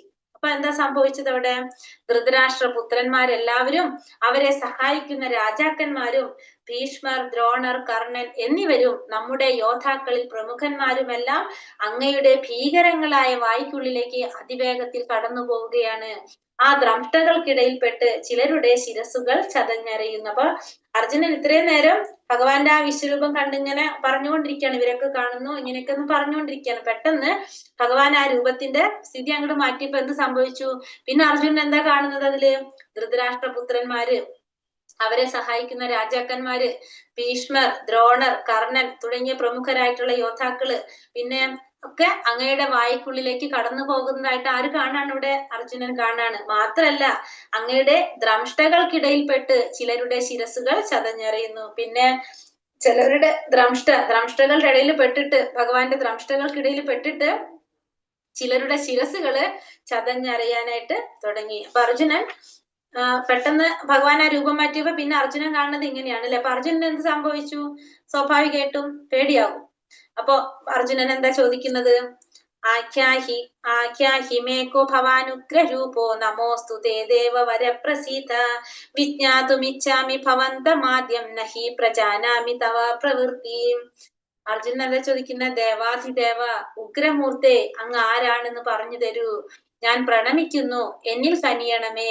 ആദി പുരുഷനായ അങ്ങയെ എനിക്കറിയണം, അങ്ങയുടെ ദൗത്യം എന്തെന്ന് മനസ്സിലാകുന്നില്ല. അപ്പൊ അർജുനന് ഇത് കണ്ടപ്പോ പേടിയായി. അപ്പൊ അർജുനൻ ഭഗവാനോട് ചോദിക്കാണ്, ദേവാതിദേവ ഉഗ്രമൂർത്തെ, അങ്ങ് ആരാണെന്ന് പറഞ്ഞു തരൂ, അങ്ങ് ആരാണെന്ന് പറഞ്ഞു തരാനാണ് ഇപ്പൊ അർജുനൻ ഭഗവാനോട് അഭ്യർത്ഥിക്കുന്നത്. കാരണം ഞാൻ അങ്ങയെ പ്രണമിക്കുന്നു, എന്നിൽ കനിയണമേ, ആദി പുരുഷനായ അങ്ങയെ എനിക്കറിയണം. അപ്പൊ അങ്ങയെ കുറിച്ച് ഇനിയും അറിയാൻ എനിക്ക് ആഗ്രഹമുണ്ട്. അങ്ങയുടെ ദൗത്യം എന്തെന്ന് എനിക്ക് മനസ്സിലാകുന്നില്ല. അപ്പൊ അങ്ങയുടെ ദൗത്യം എന്താണ് എന്നെനിക്ക് മനസ്സിലാകുന്നില്ല. അങ്ങ് ആരാണ്, അങ്ങയുടെ ദൗത്യം എന്താണ് എന്നെനിക്ക് പറഞ്ഞു തരൂ, എന്നിൽ കനിയണമേ എന്നിവിടെ അർജുനൻ ഭഗവാനോട് അഭ്യർത്ഥിക്കുകയാണ്. അപ്പൊ ഭഗവാൻ എന്താ പറയുന്നത്? ശ്രീ ഭഗവാനുവാച കാലോസ്മി ലോകക്ഷയകൃത് പ്രവൃത്തോ ലോകാൻ സമാഹർത്തുമിഹ പ്രവൃത്ത ഋതേപി ത്വാം ന ഭവിഷ്യന്തി സർവേ യേവ സ്ഥിതാ പ്രത്യനികേഷു യോധ. പരമദിവ്യോത്തമ പുരുഷൻ പറഞ്ഞു, സമസ്ത ലോകങ്ങളെയും സംഹരിക്കുന്ന കാലമാകുന്നു ഞാൻ. ഞാൻ ആരാണ്? കാലമാകുന്നു. സമസ്ത ലോകങ്ങളെയും സംഹരിക്കുന്ന കാലമാകുന്നു ഞാൻ. ഈ കാണുന്ന ജനങ്ങളെയെല്ലാം നശിപ്പിക്കുവാനാണ് ഞാൻ ഇവിടെ സന്നിഹിതനായിരിക്കുന്നത്. നിങ്ങൾ പാണ്ഡവരൊഴികെ 2 കക്ഷിയിലും പെട്ട യോദ്ധാക്കളേവരും കൊല്ലപ്പെടും. അപ്പൊ അർജുനനോട് ഭഗവാൻ പറയാണ്, ഞാൻ ആരാണ്? കാലം. ഭഗവാൻ പറഞ്ഞു അല്ലെ, കാലം ഭഗവാൻ കാലത്തെ ഭഗവാൻ പ്രതിനിധീകരിക്കുന്നതാണ് കാലം, നമ്മൾ കണ്ടു. അപ്പൊ സമസ്ത ലോകങ്ങളെയും സംഹരിക്കുന്ന കാലമാകുന്നു ഞാൻ. പിന്നെ ഈ കാണുന്ന ജനങ്ങളെയെല്ലാം നശിപ്പിക്കാനാണ് ഞാൻ ഇവിടെ സന്നിഹിതരായിരിക്കുന്നത്. ഞാൻ എന്തിനാ വന്നിരിക്കുന്നത്? ഈ കാണുന്ന ജനങ്ങളെല്ലാം നശിപ്പിക്കാനാണ് ഞാൻ ഇവിടെ വന്നിരിക്കുന്നത്. പാണ്ഡവരൊഴികെ, നിങ്ങൾ പാണ്ഡവരൊഴികെ 2 കക്ഷിയിലും പെട്ട യോദ്ധാക്കൾ എല്ലാവരും കൊല്ലപ്പെടും. അപ്പൊ അർജുനനോട് പറഞ്ഞു കൊടുക്കാണ്, നിങ്ങൾ 2 കൂട്ടരിലും പാണ്ഡവരൊഴികെ ബാക്കി എല്ലാവരും കൊല്ലപ്പെടും. കാരണം ഞാൻ എന്തിനാ വന്നിരിക്കുന്നത്? ഇവരെല്ലാം നശിപ്പിക്കാനാണ് ഞാൻ വന്നിരിക്കുന്നത്. ഞാൻ കാലമാകുന്നു, സമസ്ത ലോകങ്ങളെയും സംഹരിക്കുന്ന കാലമാകുന്നു ഞാൻ എന്ന് ഭഗവാൻ, പരമദിവ്യോത്തമ പുരുഷനായ ഭഗവാൻ പറയാണ്. അപ്പൊ അതുകൊണ്ട് അടുത്ത ശ്ലോകത്തിൽ അർജുനനോട് പറയാണ്, തസ്മാത് ത്വമുത്തിഷ്ഠ യശോ ലഭസോ ജിത്വാ ശത്രുൻ ഭുങ്ക്ഷ രാജ്യം സമൃദ്ധം മയൈവൈതേ നിഹതാ പൂർവമേവ നിമിത്ത മാത്രം ഭവ സവ്യസാചിൻ. അതുകൊണ്ട് അർജുനോട് പറഞ്ഞു, അതുകൊണ്ട് അർജുന നീ എഴുന്നേൽക്കൂ, പൊരുതി യശസ് നേടാൻ തയ്യാറാകൂ, ശത്രുക്കളെ ജയിച്ചിട്ട് സമൃദ്ധമായ രാജ്യം ഭരിക്കൂ. ഞാൻ അവരെ മുമ്പ് തന്നെ കൊന്നുകഴിഞ്ഞു, നീ കേവലം ഒരു ആയുധമാവുന്നതേയുള്ളൂ, സവ്യസാചിൻ. അപ്പൊ അർജുനനോട് പറയാണ്, അതുകൊണ്ട് നീ എന്ത് ചെയ്യണം? അർജുന നീ എഴുന്നേൽക്കൂ, എഴുന്നേറ്റ് പൊരുതി യശസ് നേടാൻ തയ്യാറാകൂ. അപ്പൊ അർജുനനോട് പറയാണ്, നീ എഴുന്നേറ്റ് എന്ത് ചെയ്യണം? നിന്റെ യശസ് നേടാനായിട്ട് നീ തയ്യാറാകൂ. കാരണം ശത്രുക്കളെ ജയിച്ചിട്ട് സമൃദ്ധമായിട്ടുള്ള രാജ്യം ഭരിക്കൂ, എന്നിട്ട് ഞാൻ അവരെ മുമ്പ് തന്നെ കൊന്നു കഴിഞ്ഞു, നീ കേവലം ഒരു ആയുധമാകുന്നേയുള്ളൂ, സവ്യസാചിൻ. ഇവിടെ എന്താ പറയുന്നത്? സവ്യസാചി എന്ന് വെച്ചാല് അമ്പ് ചെയ്യുന്നവര്, വിദഗ്ധനായിട്ടുള്ളവരെയാണ് സവ്യസാചി എന്ന് പറയുന്നത്. അപ്പൊ അർജുനനോട് പറയാണ്, അർജുനൻ ഭഗവാന്റെ ഭക്തനാണ് അല്ലെ, മിത്രവുമാണ് ഭക്തനുമാണ്. അപ്പൊ ഭഗവാൻ എന്താ പറയണത്? ഇവരൊക്കെ ഓൾറെഡി ഞാൻ ഇവരൊക്കെ വധിച്ചു കഴിഞ്ഞു. ഇപ്പൊ നീ എന്റെ ഒരു ഉപകരണം മാത്രമാണ്. നീ ആരാണ്? ഇപ്പൊ ഒരു ഉപകരണം മാത്രമാണ്. നീ വെറുതെ എന്ത് ചെയ്താൽ മതി? നീ പൊരുതി യശസ് നേടിയാൽ മാത്രം മതി. ഇവരൊക്കെ ഓൾറെഡി വധിച്ചു കഴിഞ്ഞു, ഇവരൊക്കെ കൊല്ലപ്പെട്ട് കഴിഞ്ഞവരാണ് എല്ലാവരും. നീ ഇപ്പൊ എന്ത് ചെയ്യാ? പൊരുതി യശസ് നേടാൻ തയ്യാറാകുക, ശത്രുക്കളെ ജയിച്ചിട്ട് സമൃദ്ധമായിട്ടുള്ള രാജ്യം ഭരിക്കൂ. കാരണം ഓൾറെഡി എന്താണ്, ഞാൻ എല്ലാവരെയും കൊന്നു കഴിഞ്ഞു, നീ ഇപ്പൊ എന്താണ്, നീ ഒരു ആയുധം മാത്രമേ ആകുന്നുള്ളൂ, പൊരുതിയിട്ട് യശസ് നേടാൻ തയ്യാറാകൂ എന്നാണ് ഭഗവാൻ പറയുന്നത്. ഭഗവാൻ എപ്പോഴും അങ്ങനെയാണല്ലേ, ഭഗവാന്റെ ഭക്തന്മാരെ കീർത്തിക്കാനാണ് ആർക്കിഷ്ടം? ഭഗവാൻ ഇഷ്ടം. അവരെയാണ് എപ്പോഴും ഭഗവാൻ മുന്നിലേക്ക് ഫോക്കസ് ചെയ്യുന്നത്. എപ്പോഴും എല്ലാവരും ഭഗവാന്റെ ഭക്തന്മാർക്ക് പ്രശസ്തി കിട്ടാനാണ് ആരാഗ്രഹിക്കുന്നത്? ഭഗവാൻ ആഗ്രഹിക്കുന്നത്. അപ്പൊ നമ്മള് ഇന്നത്തെ രാവിലത്തെ ഭാഗവതം ക്ലാസ്സിൽ പറഞ്ഞിട്ടുണ്ടായിരുന്നു അല്ലെ? ഉണ്ടായിരുന്നു, ഒന്ന് കേറിയിട്ടുണ്ടായിരുന്നോ? ഹരേ കൃഷ്ണ, ഇതിനായിട്ട് ബന്ധപ്പെട്ടൊരു കാര്യം ക്ലാസ്സിൽ പറഞ്ഞിട്ടുണ്ടായിരുന്നു. ആരെങ്കിലും ഉണ്ടായിരുന്നോ? മാതാജി.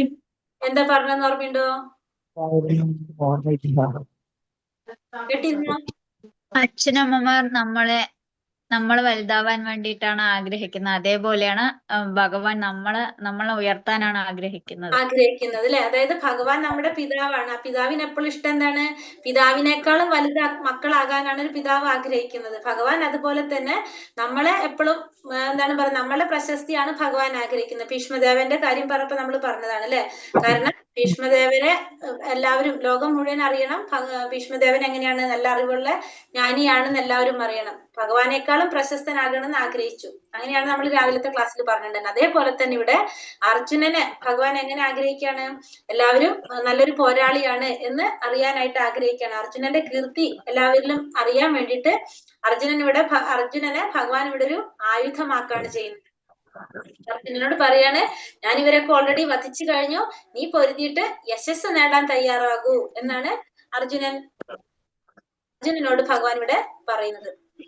അപ്പൊ അർജുനൻ അതുകൂടി കേട്ടപ്പോ അർജുനൻ ആകെ കയ്യിന്ന് പോയി, വിഷമായി. അപ്പൊ അർജുനൻ എന്താ പറയുന്നത് ഇവിടെ? സഖേതി മത്വാ പ്രസഭം യദുക്തം ഹേ കൃഷ്ണ ഹേ യാദവ ഹേ സഖേതി അജാനത മഹിമാനം തവേദം മയാ പ്രമാദാത് പ്രണയേമവാപ്യേ യച്ചാവഹാസാർത്ഥമസത്കൃതോസി വിഹാരശയ്യാസന ഭോജനേഷു ഏകോത വ്യാപ്യച്യുത തക്ഷമക്ഷം തക്ഷാമയേ തക്ഷാമയേതാമഹപ്രമേയം.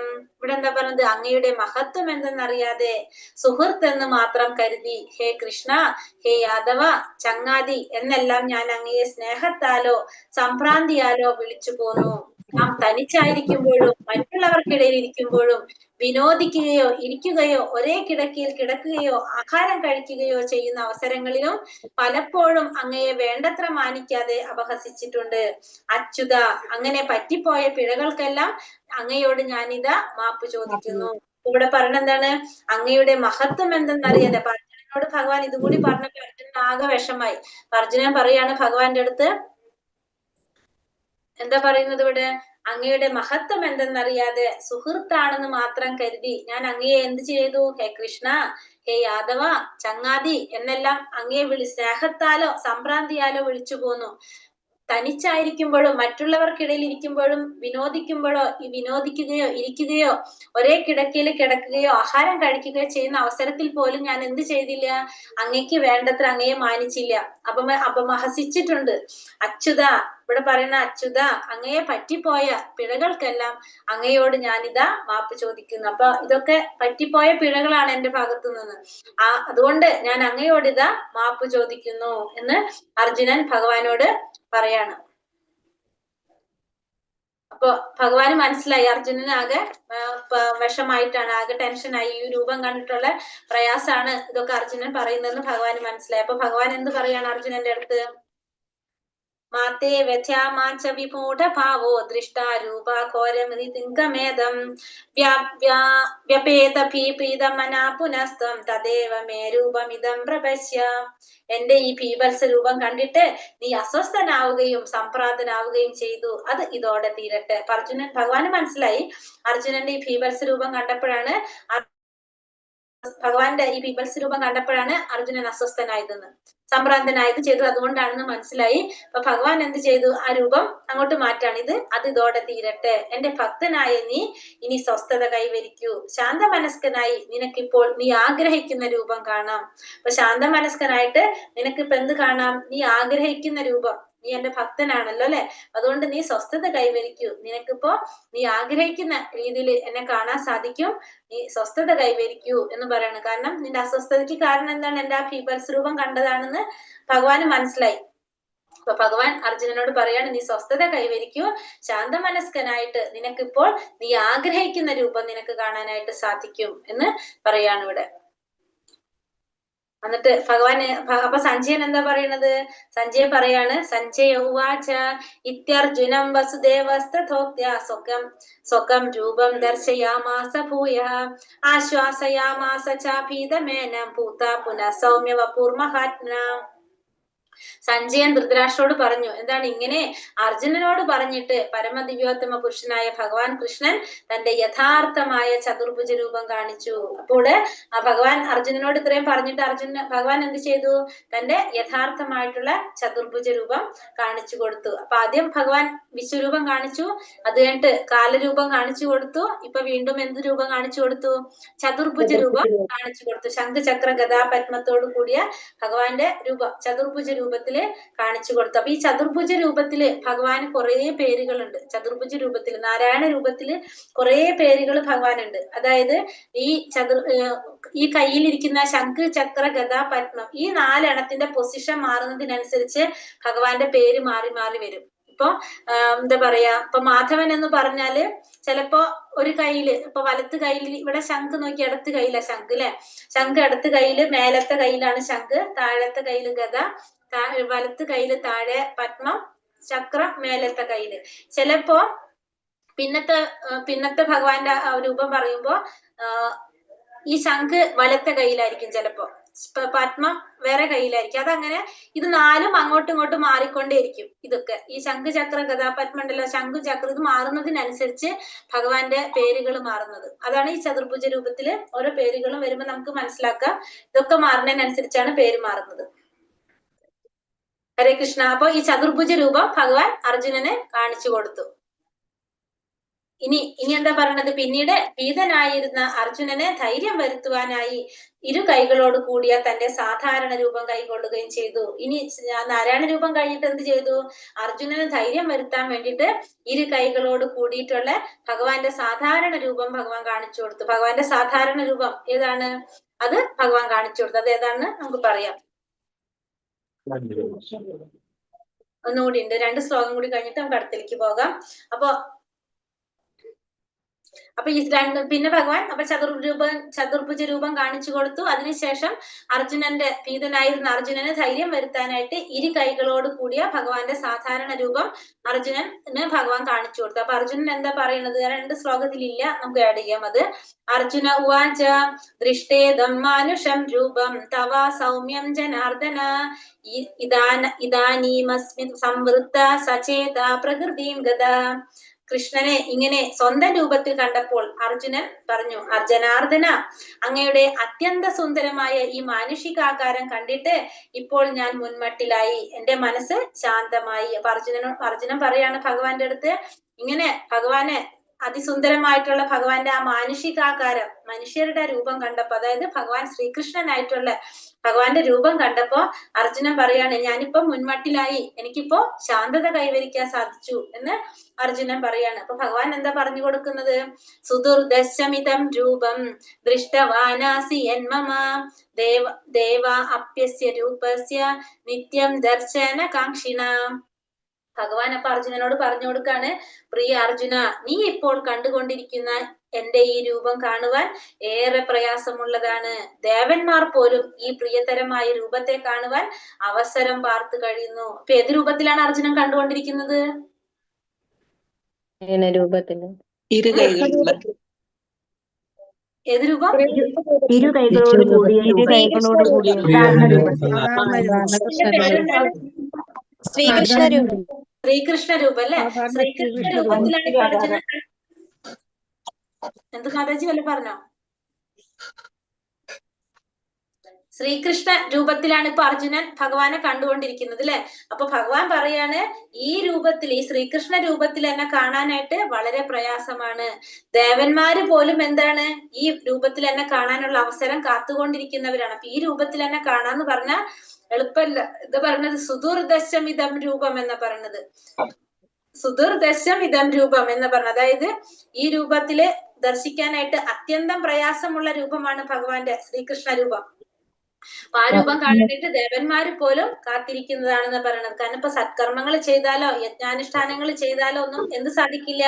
വേദപഠനം, തപസ്, അതൊന്നും ചെയ്താലും ഭഗവാന്റെ ശ്രീകൃഷ്ണ രൂപം കാണാനായിട്ട് സാധിക്കില്ല എന്ന് പറയാണ്. അപ്പൊ ഭഗവാൻ ഫസ്റ്റ് ദേവകി മാതാവിന്റെ പുത്രനായിട്ട് അവതരിക്കുമ്പോ ആദ്യം ഏത് രൂപത്തിലാണ് ഭഗവാൻ പ്രത്യക്ഷപ്പെടുന്നത്? ഹരേ കൃഷ്ണ മാതാജി, ശ്രീ ഭഗവാൻ വാചാണോ? നാരായണ രൂപത്തിൽ. മാതാജി നാരായണ രൂപത്തിൽ. എന്താ പറഞ്ഞ? എന്നോട് ആര് ചോദിച്ചത്? അല്ല, അർജുന ഉവാച കഴിഞ്ഞ അടുത്ത ശ്രീ ഭഗവാൻ വാചാണോ മാതാജി പറയുന്നതല്ലേ? ഭഗവാൻ ഉവാച 52ാമത്തെ ശ്ലോകം. അത് സ്ലൈഡിലില്ല, അതുകൊണ്ട് ഞാൻ പറഞ്ഞു പോയതാ. അല്ല, എന്റെ കയ്യിൽ ഒരു ചെറിയ ബുക്ക് ഉണ്ട് മാതാജി, അതിലുണ്ട് ഇത് മുഴുവനും. പക്ഷെ അതിൽ പറയുന്ന കുറച്ച് വ്യത്യാസങ്ങൾ. ഓക്കെ, അപ്പൊ എന്താ പറഞ്ഞത് ഇവിടെ? ഭഗവാൻ പറയാണ് അല്ലെ? എന്താണ് പറഞ്ഞത്? അപ്പൊ നമ്മൾ പറഞ്ഞത് ദേവകി മാതാവിന്റെ മകനായിട്ട് ഭഗവാൻ അവതരിക്കുമ്പോ നാരായണ രൂപത്തിലാണ് ആദ്യം അവതരിക്കുന്നത്. അതിനുശേഷം ദേവകി മാതാവ് എന്താണ് ഭഗവാനെ മനുഷ്യരൂപത്തിൽ കാണണം എന്ന് പറയുമ്പോഴാണ് ഭഗവാൻ പിന്നെ ഏത് രൂപം കൈക്കൊള്ളുന്നത്? ശ്രീകൃഷ്ണനായിട്ട് വരുന്നത്. ദേവന്മാര് മുഴുവനും ആ സമയത്ത് സ്വർഗത്തിൽ നിന്ന് ഇറങ്ങി വന്നു എന്നാ പറയുന്നത് ഭഗവാനെ കാണാൻ വേണ്ടിയിട്ട്. അപ്പൊ അത്രയും സുദുർദശമിതം രൂപം, ആ രൂപം അത്രയും എല്ലാവർക്കും വളരെ അപൂർവമായിട്ട് മാത്രമേ ഭഗവാനെ ശ്രീകൃഷ്ണ രൂപത്തിൽ കാണാനായിട്ട് സാധിക്കുന്നുള്ളൂ ഇവിടെ പറയാണ്. ഇപ്പൊ ഇനി ഭഗവാൻ എന്താ പറയുന്നത്? 54ാമത്തെ ശ്ലോകത്തിൽ പറയുന്നത് എന്താണ്? ഭക്തിയാതോനെ മാതാജി, സുദുർദശം രൂപം എന്ന് വെച്ചാൽ ശ്രീകൃഷ്ണ രൂപം എന്നാണോ? സുദുർദശി ഈ രൂപം എന്ന് വെച്ചാൽ ശ്രീകൃഷ്ണ രൂപം എന്നല്ല പറഞ്ഞത്. ഈ രൂപം സുദൂർദശ രൂപം എന്ന് പറഞ്ഞ അതിന്റെ അർത്ഥം അത്യന്തം ദർശിക്കുവാൻ പ്രയാസമുള്ള രൂപം എന്നാ പറയണത്. ആ രൂപം ശ്രീകൃഷ്ണന്റെ രൂപമാണെന്ന് പറഞ്ഞ മനസ്സിലായോ മാതാജിക്ക്? സുദൂർദശം എന്ന് പറയുന്നത് വളരെ ദുർലഭമായിട്ട് നമുക്ക് കാണാൻ കിട്ടുന്നൊരു എന്ന് പറയില്ല, അതാണ് ഇവിടെ പറയുന്നത്. ദർശിക്കാനായിട്ട് വളരെ പ്രയാസമുള്ള രൂപമാണെന്നാണ് അർത്ഥാക്കുന്നത്. ആ രൂപം ഏതാണെന്ന് ചോദിച്ചാൽ ഭഗവാൻ ശ്രീകൃഷ്ണന്റെ രൂപമാണ്.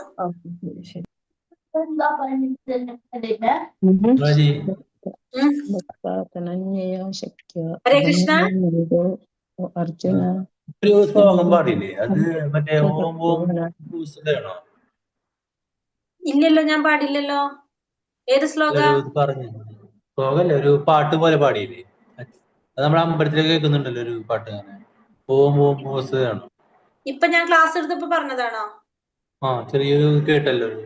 അപ്പൊ അത് ഈ ഭഗവത്ഗീതയിലെ ശ്ലോകം തന്നെ ആയിരിക്കുമല്ലോ ചെല്ലിണ്ടാവുക. ഇത്യർജുനം, അതാണോ? ഇത്യർജുനം വാസുദേവസ്തുതോക്ത്യാ സ്വന്തം ഇത് പാടില്ലേ, ഓം ഓം ഓം ഓം എന്ന് വരില്ലേ, ഓം ഓം ആയിട്ടുള്ള ഫസ്റ്റ് പാട്ട് വരും, അതാണോ? നേരത്തെ പറഞ്ഞല്ലോ, ഏതോ 2 വരികള് ഇതിലില്ലാത്താണോ പറഞ്ഞത്, അതായിരിക്കും അദ്ദേഹം ചോദിക്കണേ, പ്രഭു ചോദിക്കണേ. സ്ലൈഡിൽ ഇല്ലാത്തത് അതാണ് ചോദിച്ചത്. സുദുർദശമിതം യന്മമ ദേവ അപ്യസ്യ രൂപസ്യ നിത്യം ദർശന കാംക്ഷിണ അതാണോ പറഞ്ഞത്? ഭഗവത്ഗീതയിൽ 52ാമത്തെ ശ്ലോകമാണ് കേട്ടോ അത്. 52ാമത്തെ ശ്ലോകമാണ് വായിച്ചത് ഞാൻ. അത് സ്ലൈഡിൽ ഇല്ല നമ്മളെ, പക്ഷെ അത് ഞാൻ പറഞ്ഞു തന്നതാണ്. ഹരേ കൃഷ്ണ. ഇനി അടുത്ത ശ്ലോകത്തിൽ എന്താ പറഞ്ഞത്? ഭക്ത്യാ ത്വനന്യയാ ശക്യ അഹമേവാം വിധോർജുന ജ്ഞാതും ദ്രഷ്ടും ച തത്വേന പ്രവേഷ്ടും ച പരം തപ. പ്രിയപ്പെട്ട അർജുന, എന്നിൽ ഏകാഗ്രമായ ഭക്തി കൊണ്ട് മാത്രമേ എന്നെ ഇപ്പോൾ കാണുന്ന മട്ടിൽ നേരിട്ട് കാണാനും അറിയാനും സാധിക്കുകയുള്ളൂ. ഈ മാർഗത്തിൽ കൂടി മാത്രമേ എന്റെ നിഗൂഢതയിലേക്ക് പ്രവേശിക്കാൻ കഴിയൂ. ഇവിടെ അർജുനനോട് ഭഗവാൻ പറഞ്ഞു കൊടുക്കാണ്, എന്താണ്? എന്നെ വെച്ച് ഏത് രൂപത്തെയാണ് ഉദ്ദേശിക്കുന്നത്? ഇപ്പോ ഭഗവാൻ കൃഷ്ണന്റെ അല്ലെ. കാരണം വളരെ നമ്മൾ പറഞ്ഞു സുദുർദശമിതം രൂപം, വളരെ ദുർലഭമായിട്ട് മാത്രമേ ഭഗവാനെ ശ്രീകൃഷ്ണനായിട്ട് കാണാൻ സാധിക്കുള്ളൂ. അപ്പൊ എങ്ങനെയാണ് പറഞ്ഞത്? അർജുനനോട് പറഞ്ഞു കൊടുക്കാണ്, എന്നിൽ ഏകാഗ്രമായ ഭക്തി കൊണ്ട് മാത്രമേ എന്നെ ഇപ്പോൾ കാണുന്ന മട്ടിൽ നേരിട്ട് കാണാനും അറിയാനും സാധിക്കുകയുള്ളൂ. ഈ മാർഗത്തിൽ കൂടി മാത്രമേ എന്റെ നിഗൂഢതയിലേക്ക് പ്രവേശിക്കാൻ കഴിയൂ. അപ്പൊ എന്നെ നേരിട്ട് മനസ്സിലാക്കണമെങ്കിൽ, കാണാനും അറിയാനും കഴിയണമെങ്കിൽ എങ്ങനെ പറ്റുള്ളൂ? ഭക്തി ഉണ്ടെങ്കിൽ മാത്രമേ, ഭക്തിയിലൂടെ മാത്രമേ എന്നെ നേരിട്ട് കാണാനും അറിയാനും സാധിക്കുള്ളൂ. അല്ലാതെ ഒരു ഷോർട്ട് കട്ടും എവിടേക്ക് ഉണ്ടാവില്ല, ഭഗവാനെ അറിയാനായിട്ട് നമുക്ക് സാധിക്കില്ല എന്ന് പറയണം. അപ്പൊ ഭഗവാനെ മനസ്സിലാക്കണമെങ്കിൽ, ഭഗവാനിലെ നിഗൂഢതയിലേക്ക് നമുക്ക് കടക്കണമെങ്കിൽ നമുക്ക് എന്ത് വേണം? ഭക്തി. ഭക്തി ഇല്ലാതെ നമുക്കൊന്നും നടക്കില്ല എന്നുള്ളത് ഭഗവാനോട് പറഞ്ഞു. ഏകാഗ്രമായ ഭക്തിയോട് കൂടി മാത്രമേ എന്നെ ഇപ്പോൾ കാണുന്ന മട്ടിൽ കാണാനും അറിയാനും സാധിക്കുള്ളൂ, എന്റെ നിഗൂഢതയിലേക്ക് പ്രവേശിക്കാൻ കഴിയൂ എന്ന് ഭഗവാൻ അർജുനൻ ഇവിടെ പറഞ്ഞു കൊടുക്കാണ്. ഇത് ഏത് പിക്ചറാന്നറിയാവോ? ഈ ഭഗവാന്റെ പിക്ചർ കണ്ടിട്ടുണ്ടോ എവിടെയെങ്കിലും? തിരുപ്പതി വെങ്കടേശൻ. ഉടുപ്പി കൃഷ്ണൻ. ഉടുപ്പിയിലെ ഭഗവാൻ, ഉടുപ്പിയിലെ ഭഗവാനാണ് കേട്ടോ. ഉടുപ്പിയിലെ ഭഗവാനാണ്. കൂടെ അവിടെ പിക്ചർ വേറെ വല്ല കാണുന്നത് ആരെയാണ്?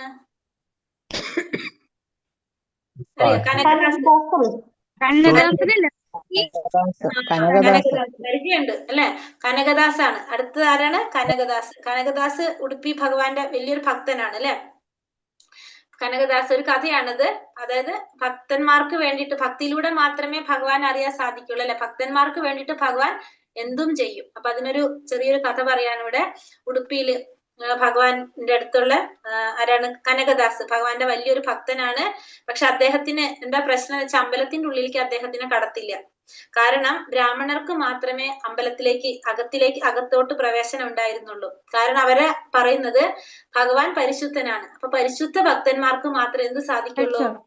അമ്പലത്തിലേക്ക് ഉള്ളിലേക്ക് പ്രവേശനമുള്ളൂ. അതുകൊണ്ട് കനകദാസ് പരിശുദ്ധനല്ല, അതുകൊണ്ട് അദ്ദേഹത്തിനുള്ളിലേക്ക് കടക്കാൻ സാധിക്കില്ല എന്നാണ് അവരുടെ പക്ഷം. പക്ഷെ കനകദാസ് ഭഗവാന്റെ ശുദ്ധ ഭക്തനായിരുന്നു, പ്രവേശനം ഉണ്ടായിരുന്നില്ല. പക്ഷെ അദ്ദേഹം എന്ത് ചെയ്യും? അമ്പലത്തിന്റെ പുറത്ത് പ്രവേശിക്കാൻ സാധിക്കില്ലല്ലോ ഉള്ളിലേക്ക്. അപ്പൊ അമ്പലത്തിന്റെ പുറത്ത് പ്രവേശിക്കാൻ സാധിക്കാത്തവർക്ക് അവിടെ എന്ന് വെച്ചിട്ടുണ്ടെങ്കിൽ ഈ ഉടുപ്പി കൃഷ്ണന്റെ ഇരിക്കുന്ന വിഗ്രഹത്തിന്റെ ബാക്കില് ചെറിയൊരു ജനലുണ്ട്. ചെറിയൊരു പഴുത് പറയും ജനലുണ്ട്. അതിൽ കൂടെ എന്ത് ചെയ്യാം, ഈ അമ്പലത്തിൽ കയറാൻ സാധിക്കാത്തവർക്ക് മുഴുവനും അതിലൂടെ ദർശനം എടുക്കാം. പക്ഷെ എങ്ങനെയാണ്, ബാക്ക് സൈഡേ കാണുള്ളൂ, ഫ്രണ്ട് തിരുമുഖം കാണില്ല. പക്ഷെ എന്നാലും എന്താണ്, ബാക്കിൽ കൂടെ ഭഗവാന്റെ ദർശനം എടുക്കാം. അങ്ങനെയാണ് അവിടെ ചെയ്യുന്നത്, സാധാരണ നടന്നു പോകുന്നത്. അപ്പൊ ഈ കനകദാസ് എപ്പോഴും എന്ത് ചെയ്യും, ഭഗവാനെ കുറിച്ച് കീർത്തിച്ച് ഇങ്ങനെ പാട്ടുകൾ പാടും അവിടെ നിന്നിട്ട്. പക്ഷെ മുഖം കാണുന്നില്ല. പക്ഷെ ഭഗവാന്റെ മുഖം കാണാനായിട്ട് കനകദാസിന് ഭയങ്കര ആഗ്രഹമായിരുന്നു, രൂപം ഒരു പ്രാവശ്യമെങ്കിലും കാണണം എന്നൊക്കെ. പക്ഷെ സാധിക്കുന്നില്ല. എന്നാലും എന്നും എന്ത് ചെയ്യും, ആ കനകദാസ് ഈ അമ്പലത്തിന്റെ ബാക്കില്, അതായത് വിഗ്രഹം ഇരിക്കുന്ന റൂമിന്റെ ബാക്കില് അവിടെ നിന്നിട്ട് പാട്ടുകൾ പാടും. അങ്ങനെ ബാക്കിൽ കൂടെ കാണും, മുഖം കാണില്ല, ബാക്ക് സൈഡ് കണ്ട് പോകും. അങ്ങനെ ഒരു ദിവസം കീർത്തനം ചൊല്ലി ഇങ്ങനെ നിന്നിട്ട് മനസ്സിൽ ആഗ്രഹിക്കുകയാണ്, ഭഗവാന്റെ തിരുമുഖം ഒരു പ്രാവശ്യമെങ്കിലും കാണാനായിട്ട് സാധിക്കണേന്ന് ഇങ്ങനെ ആഗ്രഹിച്ച് ഭഗവാനെ കീർത്തിക്കുമ്പോ ഭഗവാൻ ഹരേ കൃഷ്ണ. ഭഗവാൻ അപ്പൊ എന്താ ചെയ്യുന്നത്, പെട്ടെന്ന് ഭഗവാൻ എന്ത് ചെയ്യും, ഒരൊറ്റ തിരിയൽ അങ്ങോട്ട് തിരിയും. ഭഗവാൻ ഇങ്ങനെ നിൽക്കണ ഭഗവാൻ ഒരൊറ്റ തിരിയൽ ഇങ്ങനെ നിൽക്കുകയാണ് അല്ലെ. അപ്പൊ ഒരൊറ്റ തിരിയൽ ഇങ്ങനെ അങ്ങോട്ട് തിരിഞ്ഞു. അപ്പൊ എന്താ സംഭവിക്കുന്നത്, ഭഗവാന്റെ ഇപ്പുറത്തേക്ക് തിരിഞ്ഞ ആർക്ക് ദർശനം കിട്ടാണ്, കനകദാസിന് ദർശനം കിട്ടും. അപ്പൊ കനകദാസ് ഭഗവാന്റെ ഭക്തനായതുകൊണ്ട് ആ ഭക്തന്റെ ആഗ്രഹം ആരവിടെ നിറവേറ്റി കൊടുത്തു, ഭഗവാൻ അവിടെ നിറവേറ്റി കൊടുത്തു അല്ലെ. ഇപ്പോഴും ഉടുപ്പിൽ പോകുമ്പോ നമുക്ക് എങ്ങനെയാ ദർശനം കിട്ടുന്നത്, ചെറിയ ഇതിലൂടെ തന്നെയാണ് ഇപ്പോഴും നമ്മൾ ദർശനം നടത്തുന്നത് അല്ലെ. ഇപ്പോഴും അതേപോലെ തന്നെയാണ് അമ്പലത്തിലെ ദർശനം കിട്ടുന്നത്. അപ്പൊ അതാണ് അതിന്റെ ബാക്കിൽ വരുന്ന ഒരു കഥ. ഹരേ കൃഷ്ണ. ഇപ്പൊ വിശ്വരൂപം മറച്ച്, അപ്പൊ ഈ ഭഗവാൻ ഇപ്പോ അർജുനന് എന്ത് കാണിക്കുകയാണ്, വിശ്വരൂപം മറച്ചു. പിന്നീട് കൃഷ്ണൻ ചതുർഭുജനായ നാരായണ രൂപം, ഒടുവിൽ ദ്വിഭുജനായ സ്വരൂപവും കൈക്കൊണ്ട്. അപ്പൊ ഭഗവാന്റെ രൂപം ഏതെന്ന് പറഞ്ഞ സ്വരൂപം, സ്വന്തം രൂപം ഏതാണ് പറയുന്നത്, ദ്വിഭുജനായിട്ടുള്ള സ്വരൂപവും ഭഗവാൻ കൈക്കൊണ്ടു. വൈദിക സാഹിത്യത്തിൽ പറയപ്പെടുന്ന ചതുർഭുജ രൂപങ്ങളും മറ്റും ആദിമമായ ദ്വിഭുജ കൃഷ്ണ രൂപത്തിൽ നിന്ന് ഉത്ഭവിച്ചതാണെന്ന് ഇതിൽ നിന്ന് മനസ്സിലാക്കാം. അപ്പൊ ഭഗവാൻ ആദ്യം വിശ്വരൂപം കാണിച്ചു, പിന്നീട് നാരായണ രൂപം വന്നു, പിന്നിപ്പോ ഭഗവാൻ ശ്രീകൃഷ്ണനായിട്ട് വന്നു. എന്നിട്ട് പറയാണ്, ഈ ചതുർഭുജ രൂപങ്ങളെല്ലാം ആരിൽ നിന്ന് തന്നെയാണ് വന്നിരിക്കുന്നത്, ദ്വിഭുജനായിട്ടുള്ള രണ്ട് കൈകളുള്ള ഭഗവാൻ കൃഷ്ണനിൽ നിന്നാണ് വന്നതെന്ന് നമുക്ക് മനസ്സിലാക്കാം. അപ്പൊ അതുകൊണ്ട് ഭഗവാൻ എന്താ പറയാ, അവതാരി എന്നാണ് പറയുന്നത്. ഭഗവാൻ ശ്രീകൃഷ്ണൻ അവതാരി എന്നാണ് അറിയപ്പെടുന്നത്. കാരണം ഭഗവാനിൽ നിന്നാണ് എല്ലാ അവതാരങ്ങളും വരുന്നത്. അതുകൊണ്ട് ഭഗവാനെ അവതാരി എന്ന് പറയപ്പെടും. എല്ലാതും വരുന്നത് ഭഗവാനിൽ നിന്നാണ്. അതുകൊണ്ട് ഭഗവാൻ അവതാരി എന്നാണ് അറിയപ്പെടുന്നത്. മത്കർമ്മ കൃന്മത്പരമോ മത്ഭക്ത സംഘവർജിതഃ നിർവൈര സർവഭൂതേഷു യാസാ മാമേതി പാണ്ഡവ. പ്രിയ അർജുന, എന്റെ ശുദ്ധ സേവനത്തിൽ ഏർപ്പെട്ടിരിക്കുന്ന കാമ്യകർമ്മങ്ങളുടെയോ ഊഹാപോഹങ്ങളുടെയോ മാലിന്യം കൂടാതെ എനിക്ക് വേണ്ടി കർമ്മം ചെയ്യുകയും എന്നെ ജീവിതത്തിന്റെ പരമലക്ഷ്യമായി കരുതുകയും സർവഭൂതങ്ങളോടും സുഹൃത്ത് രൂപേണ പെരുമാറുകയും ചെയ്യുന്ന ഭക്തൻ നിശ്ചയമായും എന്നെ പ്രാപിക്കും. ഇപ്പൊ പറയാണ്, അർജുന, എന്റെ ശുദ്ധ സേവനത്തിൽ ഏർപ്പെട്ടിരിക്കുന്ന കാമ്യകർമ്മങ്ങളുടെയോ ഊഹാപോഹങ്ങളുടെയോ മാലിന്യം കൂടാതെ എനിക്ക് വേണ്ടി കർമ്മം ചെയ്യുകയും എന്നെ ജീവിതത്തിന്റെ പരമലക്ഷ്യമായി കരുതുകയും സർവഭൂതങ്ങളോടും സുഹൃത്ത് രൂപേണ പെരുമാറുകയും ചെയ്യുന്ന ഭക്തൻ നിശ്ചയമായും എന്നെ പ്രാപിക്കും.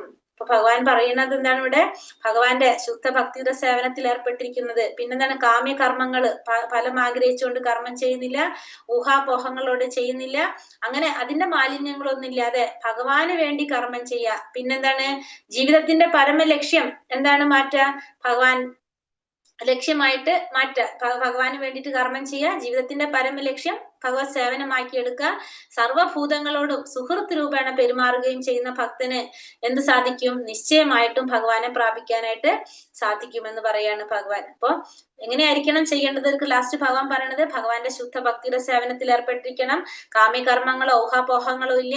പിന്നെന്താണ്, കർമ്മം ചെയ്യുന്നത് ഭഗവാന് വേണ്ടി ചെയ്യുന്നു, ജീവിതത്തിന്റെ പരമമായ ലക്ഷ്യം ഭഗവത് സേവനമാണെന്ന് മനസ്സിലാക്കുന്നു, സർവഭൂതങ്ങളോടും സുഹൃത്ത് രൂപേണ പെരുമാറുകയും ചെയ്യുന്ന ഭക്തൻ നിശ്ചയമായും ഭഗവാനെ പ്രാപിക്കുമെന്ന് ഭഗവാനോട് പറയാണ്. ഹരേ കൃഷ്ണ കൃഷ്ണ കൃഷ്ണ ഹരേ ഹരേ, ഹരേ രാമ രാമ രാമ ഹരേ ഹരേ. ഹരേ കൃഷ്ണ. ഒരു കാര്യം കൂടി കാണിച്ചു തരാം.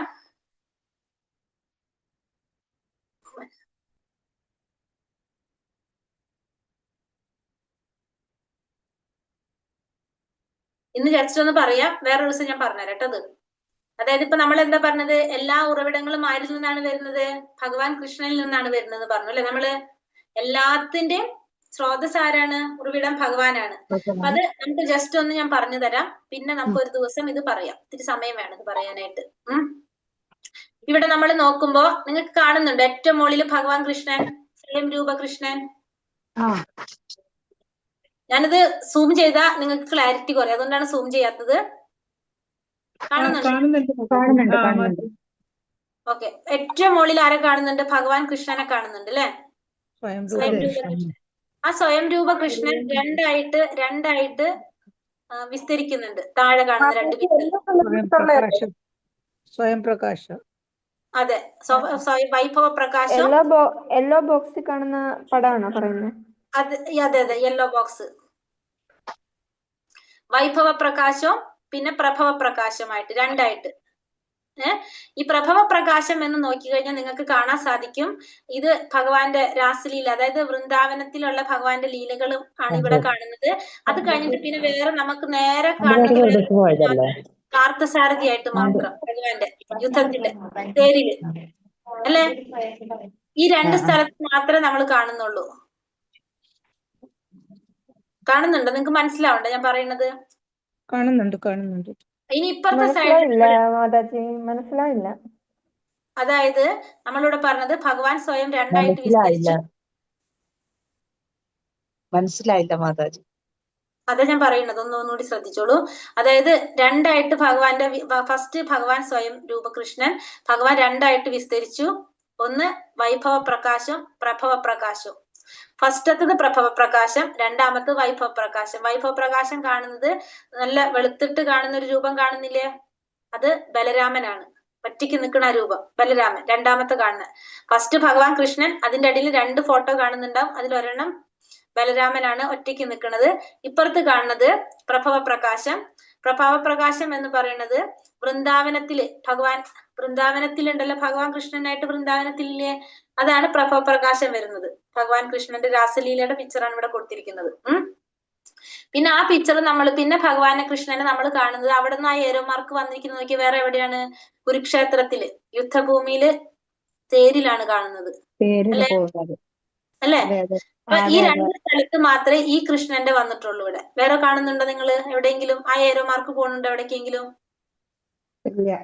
ഇല്ല. അത് അവിടെ വെച്ച് നിന്നു. പിന്നെ വരുന്നത് മുഴുവനും, അപ്പൊ ഭഗവാനിൽ നിന്ന് ബലരാമൻ വന്നു, പിന്നെ മുഴുവനും ഏരോ മാർക്ക് നോക്കിയ ബലരാമനിൽ നിന്നാണ് എല്ലാം വരുന്നത്. കാണുന്നുണ്ടോ? എല്ലാം ബലരാമനിൽ നിന്ന്, അതായത് ഭഗവാന്റെ ആദ്യത്തെ രൂപവിസ്തരനായിട്ടുള്ള ബലരാമനിൽ നിന്നാണ് പിന്നെ എല്ലാം വരുന്നത്. മനസ്സിലായോ അത്രയും?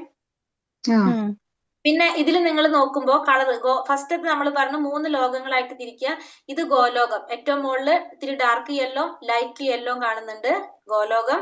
അത് കഴിഞ്ഞിട്ട് വൈകുണ്ഠം ഓഫ് വൈറ്റ് കളറില്, ഈ വെള്ള കളറിൽ കാണുന്നത് ഭൗതിക ലോകം. 3ആയിട്ട് തിരിച്ചു നമ്മൾ ഇതിനെ, മെറ്റീരിയൽ വേൾഡ്, വൈകുണ്ഠ ലോകം, ഗോലോകം. മനസ്സിലായോ? 3 ഇതില് ഗോലോകത്തില് 2 ഭാഗം. ഒന്നാമത്തത് ഗോലോകത്തില് സ്വയം രൂപ കൃഷ്ണനും ഈ 2 പറഞ്ഞ പ്രഭവ പ്രകാശം വൈഭവ പ്രകാശമാണ് ഗോലോകത്തിൽ വരുന്നത്. ഇനി അടുത്തതിൽ വന്നപ്പോ ആദ്യത്തെ ചതുർവ്യൂഹം വരാണ്. ആരിൽ നിന്ന്? ഗോലോകത്തില്. ഗോലോക വൃന്ദാവനാണ് നമ്മളിപ്പോ പറഞ്ഞത്. ഗോലോക വൃന്ദാവനത്തിൽ അപ്പൊ ആര് മാത്രമേ ഉള്ളൂ? ഭഗവാനും ഭഗവാന്റെ സ്വയം രൂപം, പിന്നെ പ്രഭവ പ്രകാശനും വൈഭവ പ്രകാശം, അത് മാത്രമാണ് ഇവിടെ വരുന്നത്. പിന്നെ അത് കഴിഞ്ഞിട്ട് അടുത്തതിൽ വന്നപ്പോ മഥുരയിൽ പറയുമ്പോ നമുക്ക് 2 എണ്ണം വരും. ഭഗവാന്റെ 4 ആദ്യത്തെ ചതുർവ്യൂഹം 4 എണ്ണം ഫസ്റ്റ് പറഞ്ഞ ചതുർവ്യൂഹങ്ങൾ എന്നാ പറയുന്നതിന്. ആ ചതുർവ്യൂഹത്തിൽ വരുന്നതാണ് വാസുദേവനും അനിരുദ്ധനും സംഘർഷനും പ്രദ്യുമ്നനും, 4 എണ്ണം. അതില് ബലരാമനിൽ നിന്ന് വരുന്ന വാസുദേവനും സംഘർഷനും മഥുരയിലാണ് കാണുന്നത്. പിന്നെ വന്നിട്ട് ഇവിടെ രണ്ടാമത്തെ പറയുന്നത് എന്താണ്? പ്രദ്യുമ്നനും പ്രദ്യുമ്നും സംഘർഷനും, അത് എവിടെ? ദ്വാരകയിൽ വരുന്നത്. അതായത് ഭഗവാന്റെ തന്നെ ഓരോ പേരുകളാണ് ഞാനിപ്പോ പറയുന്നത് കേട്ടോ. ഇതൊക്കെ നമ്മൾ നേരത്തെ പറഞ്ഞില്ലേ, നമ്മൾ ഈ ചതുർഭുജത്തിൽ ഇരിക്കുന്ന ഭഗവാന്റെ പേരുകൾ ഇത് മാറുന്നതിനനുസരിച്ച് പേര് മാറിക്കൊണ്ടിരിക്കുന്നത്, അതൊക്കെ ഓരോ പേരുകളാണത്. പക്ഷെ ഇതൊക്കെ അവതരണം വരുന്നത് ആരിൽ നിന്നാണ്? ബലരാമനിൽ നിന്നാണ് പിന്നെ വരുന്നത്. പിന്നെ ഈ സംഘർഷനിൽ നിന്ന് വീണ്ടും 4ആയിട്ട് പിന്നെ മാറാണ്. അവിടെയാണ് നമ്മൾ ഇന്നലെ നമ്മൾ പറഞ്ഞു നാരായണനിൽ നിന്ന് 12 ആദിത്യന്മാർ വന്നു എന്നൊക്കെ നമ്മൾ പറഞ്ഞില്ലേ ഇന്നലെ, ഓർമ്മയില്ലേ? ഇന്നത്തെ അത് ക്ലാസ്സിലല്ലേ പറഞ്ഞത്? മാതാജി നമ്മളിത് സൂം ചെയ്ത് നോക്കുമ്പോഴേ നമുക്ക് കൃത്യമായിട്ട് അത് വായിക്കാൻ പറ്റുന്നില്ലായിരുന്നു. വായിക്കാൻ മാതാജി ഇതിന്റെ ഒരു ഫോട്ടോ നമ്മള് നമ്മളെ സൂം ഗ്രൂപ്പിൽ ചെയ്ത് ഇട്ട് കഴിയുമ്പോഴേ അത് തരുമോ? കിട്ടുന്നത്. അതിന്റെ PDF ആയിട്ടൊന്ന് ഇടാൻ പറ്റിയായിരുന്നെങ്കിൽ അതെ, ഒന്ന് കൊള്ളായിരുന്നു. ഇട്ട് തരുമോ നമ്മളെ ഗ്രൂപ്പില്? നോക്കട്ടെ കേട്ടോ, നോക്കിട്ട് ചെയ്യാം. നോക്കട്ടെ. നമ്മൾ സൂം ചെയ്ത് കഴിയുമ്പോൾ ഇതൊന്നും വായിക്കാനായിട്ട് പറ്റുന്നില്ല നമുക്ക്. പറ്റുന്നില്ല, ശരിയാ. ക്ലാരിറ്റി ഇല്ല. നിങ്ങൾക്കിത് പറഞ്ഞു തരും. ഞാനിതിപ്പോ പറയാൻ കാരണം നിങ്ങൾക്ക് നമ്മളിപ്പോ ഈ സബ്ജക്റ്റിൽ വന്നല്ലോ, ഭഗവാൻ കൃഷ്ണൻ നിന്നാണ് എല്ലാം വന്നെന്ന് ജസ്റ്റ് പറയാൻ വേണ്ടിയിട്ടാണ് ഇത് പറയുന്നത്. ഇതെല്ലാതും നിങ്ങൾക്ക് പറഞ്ഞു തരും കേട്ടോ ക്ലാസ്സിൽ. എന്തായാലും PDF നോക്കാം ഇടാനായിട്ട്. ഇത് PDF കിട്ടുവാണെങ്കിൽ മാതാജി പറയുമ്പോ കുറച്ചുകൂടെ മനസ്സിലാവും, ക്ലിയർ ആയിട്ട്.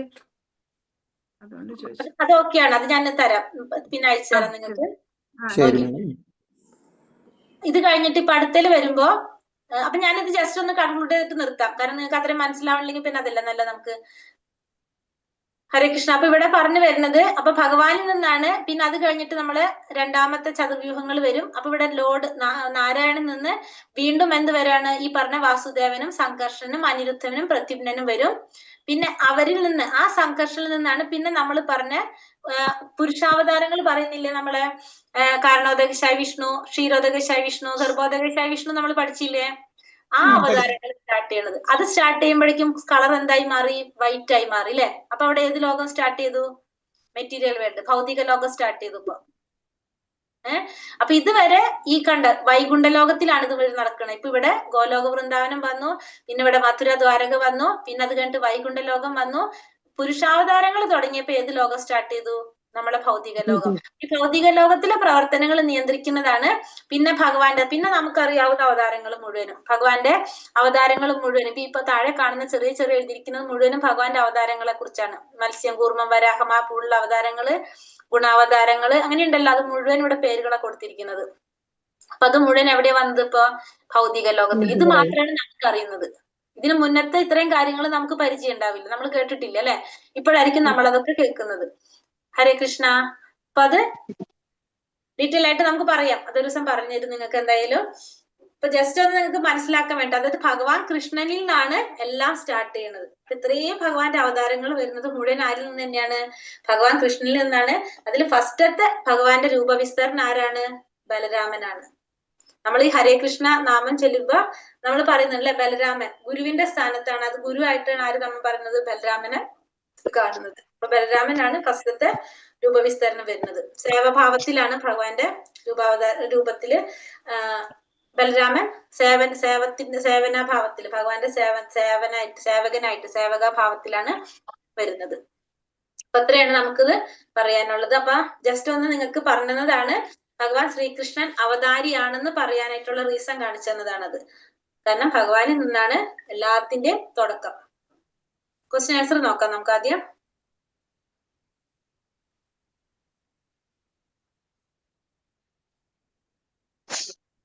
അർജുനൻ എന്തുകൊണ്ടാണ് വിശ്വരൂപം കാണാൻ ആഗ്രഹിച്ചത്?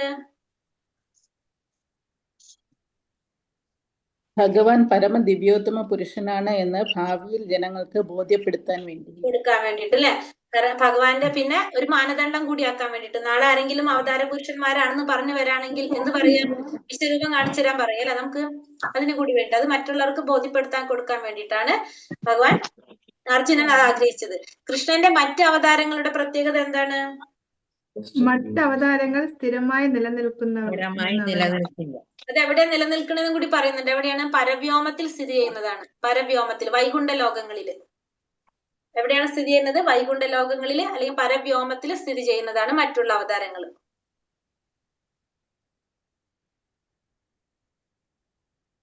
സഞ്ജയൻ കണ്ട വിശ്വരൂപം എങ്ങനെയാണ് ധൃതരാഷ്ട്രക്ക് ഉപമിച്ചു കൊടുത്തത്? സൂര്യന്മാർ ഒരേ സമയം ഉദിച്ചു, കുംഭങ്ങളും കണ്ണുകളും ഒരേ സമയം അതല്ല സഞ്ജയൻ കണ്ടത് ധൃതരാഷ്ട്രക്ക് പറഞ്ഞു കൊടുത്തത് മാതാജി പറഞ്ഞത് 1000 സൂര്യന്മാർ ഒരുമിച്ച് ഉദിച്ചപ്പോൾ ഉണ്ടായിരുന്ന പ്രകാശം ആ പ്രഭാപൂരം. അതാണ് പറഞ്ഞു കൊടുത്തത്. പിന്നെ വന്നിട്ട് 26, 27 ശ്ലോകത്തിൽ എന്താ പറഞ്ഞത്? പുത്രന്മാരെല്ലാവരും അവരെ സഹായിക്കുന്നു. രാജാക്കന്മാര് ഭീഷ്മർ, ദ്രോണർ, കർണ എന്നിവർ എന്നിവരും നമ്മുടെ പിതാക്കളെ വായിലേക്ക് വായിലേക്ക് പോകുന്നു എന്നിട്ട് വായിലേക്ക് കടന്നു പോവുകയാണ്. എല്ലാവരും പാണ്ഡവരൊഴികെയുള്ള എല്ലാവരും പോകുന്നത് അർജുനൻ കാണാം. അർജുനന്റെ ഒരു അവസ്ഥ ആലോചിച്ച് നോക്കിയേ. അർജുനൻ യുദ്ധം ചെയ്യാതിരുന്നത് എന്തുകൊണ്ടായിരുന്നു? ഇവരൊക്കെ വധിക്കണമല്ലോ എന്ന് പേടിച്ചിട്ടാണ് അല്ലെ, വിഷമിച്ചിട്ടായിരുന്നു. അപ്പൊ തന്റെ ഗുരുക്കന്മാരും പിതാമഹന്മാരും സുഹൃത്തുക്കളും മക്കളും എല്ലാവരും എങ്ങനെ പോകാണ്? ഭഗവാന്റെ വായ്ക്കുള്ളിലേക്ക് കടന്നു പോകുന്നതാണ് അർജുനൻ കാണുന്നത്. ഹരേ കൃഷ്ണ. അപ്പൊ അടുത്ത ക്വസ്റ്റ്യൻ, ശ്ലോകം 32 അർജുനൻ ഭഗവാനോട് എന്താണ് പറഞ്ഞത്? പരമദിവ്യോത്തമ പുരുഷൻ സമസ്ത ലോകങ്ങളെയും സംഹരിക്കുന്ന കാലമാണ്. കാരണം ജനങ്ങളെ എല്ലാം നശിപ്പിക്കാനാണ് ഭഗവാൻ ബാക്കി എല്ലാരെയും കക്ഷിയിലും പെട്ട യോദ്ധാക്കൾ കൊല്ലപ്പെടും. അതായത് ഞാൻ കാലമാണെന്നാണ് അർജുനനോട് ഭഗവാൻ പറഞ്ഞു കൊടുക്കുന്നത്. എല്ലാവരെയും നശിപ്പിക്കാൻ വേണ്ടിയിട്ടാണ് ഞാൻ വന്നിരിക്കുന്നത് എന്ന് പറയാണ് ഇവിടെ. പിന്നെ 33-ാമത്തെ ശ്ലോകത്തിൽ എന്താ പറയുന്നത്? എഴുന്നേറ്റ് പൊരുതി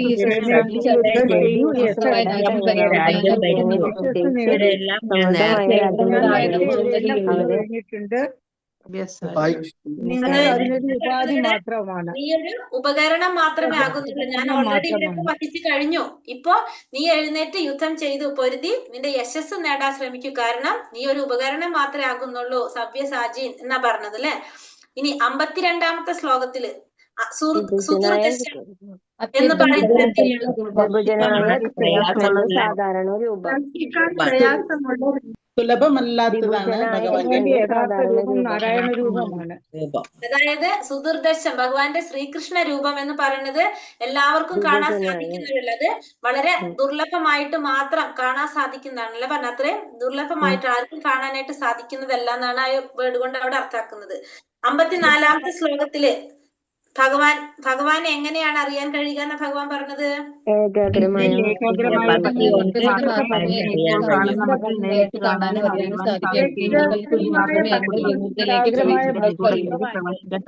ഏകാഗ്രമായ ഭക്തിയോടുകൂടി മാത്രമേ ഭഗവാനെ അറിയാനായിട്ട് സാധിക്കുള്ളൂ. 55-ാമത്തെ ശ്ലോകത്തിൽ ഭഗവാനെ എങ്ങനെ പ്രാപിക്കാൻ കഴിയുന്ന ഭഗവാൻ പറഞ്ഞത്?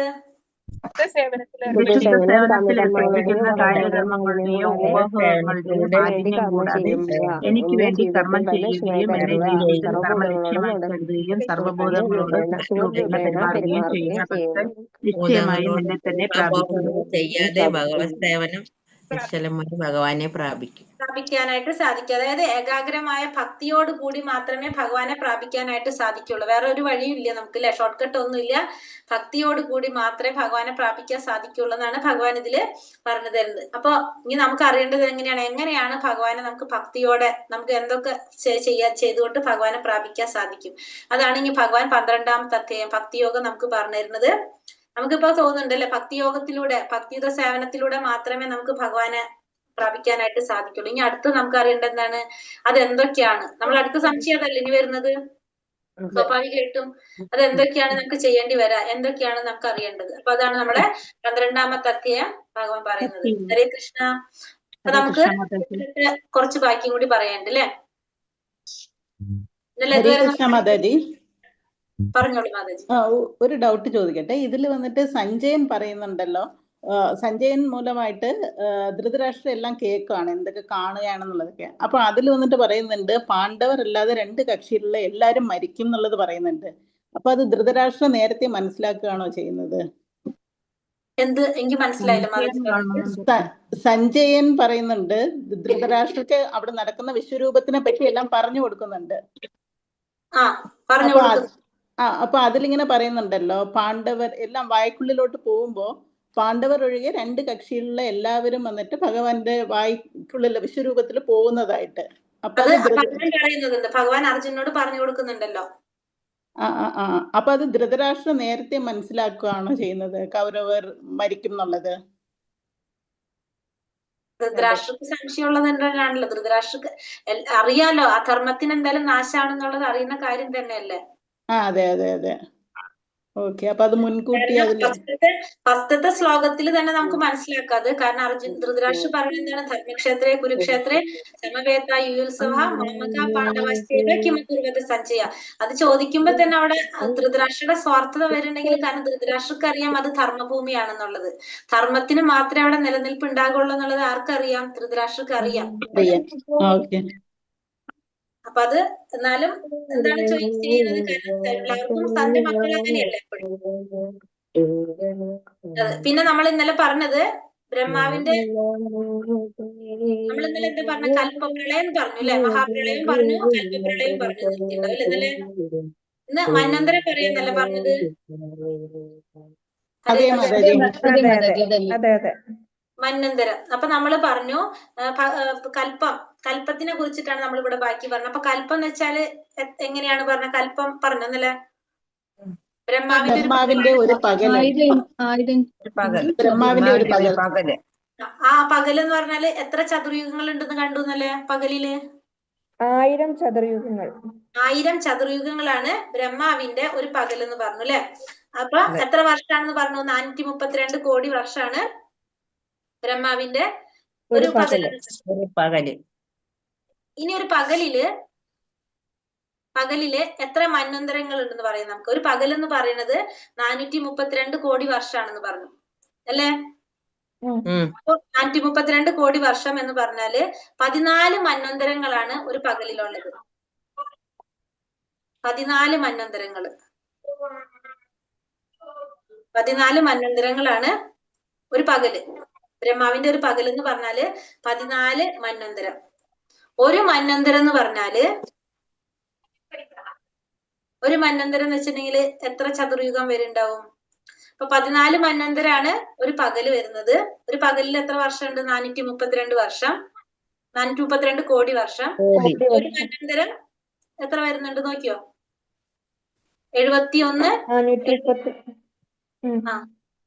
71 ചതുർയുഗങ്ങളാണ് ഒരു മന്വന്തരം വരുന്നത്. ഒരു മന്വന്തരം 71 ചതുർയുഗം. ഇപ്പൊ ഓരോ ചതുർയുഗം എന്ന് പറഞ്ഞപ്പോ നമുക്കറിയാം അല്ലെ? ചതുർയുഗം എന്ന് വെച്ചാൽ 4 യുഗങ്ങൾ കൂടിയതാണ് ഒരു ചതുർയുഗം എന്ന് പറയുന്നത് അല്ലെ? അപ്പൊ അങ്ങനത്തെ 71 ചതുർയുഗങ്ങളാണ് ഒരു മന്വന്തരത്തിൽ വരുന്നത്.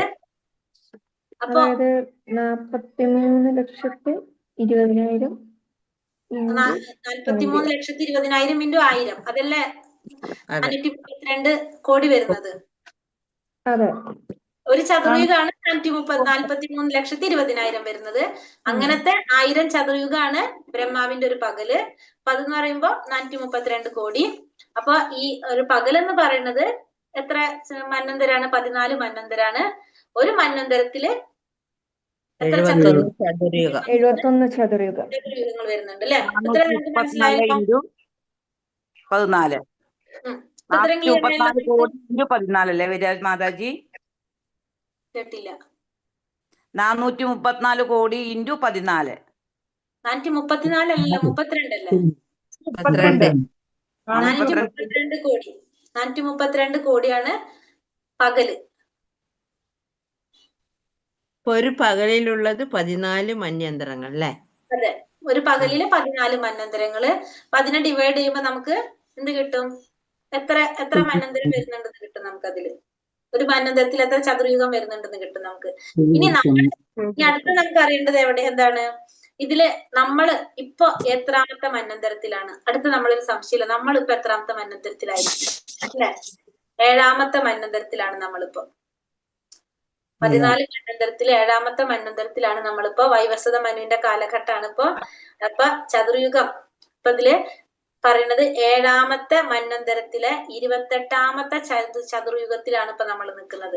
7ാമത്തെ മന്വന്തരത്തില് 28ാമത്തെ ചതുർയുഗത്തില് അവസാനത്തെ കലിയുഗാണ് ഇപ്പൊ നമ്മൾ ജീവിക്കുന്നത്.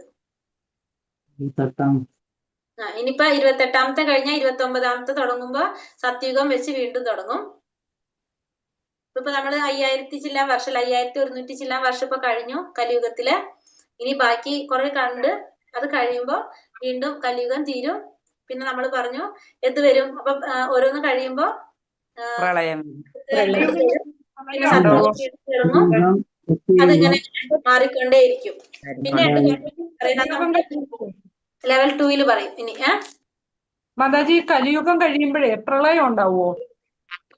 അപ്പൊ നമ്മൾ പറഞ്ഞല്ലോ, ബ്രഹ്മാവിന്റെ ഓരോ പകല് കഴിയുമ്പോ പ്രളയം ഉണ്ടാവും എന്ന് പറഞ്ഞില്ലേ. ചെറിയ ചെറിയ പ്രളയങ്ങൾ വന്നുകൊണ്ടിരിക്കും. അങ്ങനെ. ഹരേ കൃഷ്ണ. ഇപ്പൊ പറഞ്ഞതിൽ എന്തെങ്കിലും സംശയം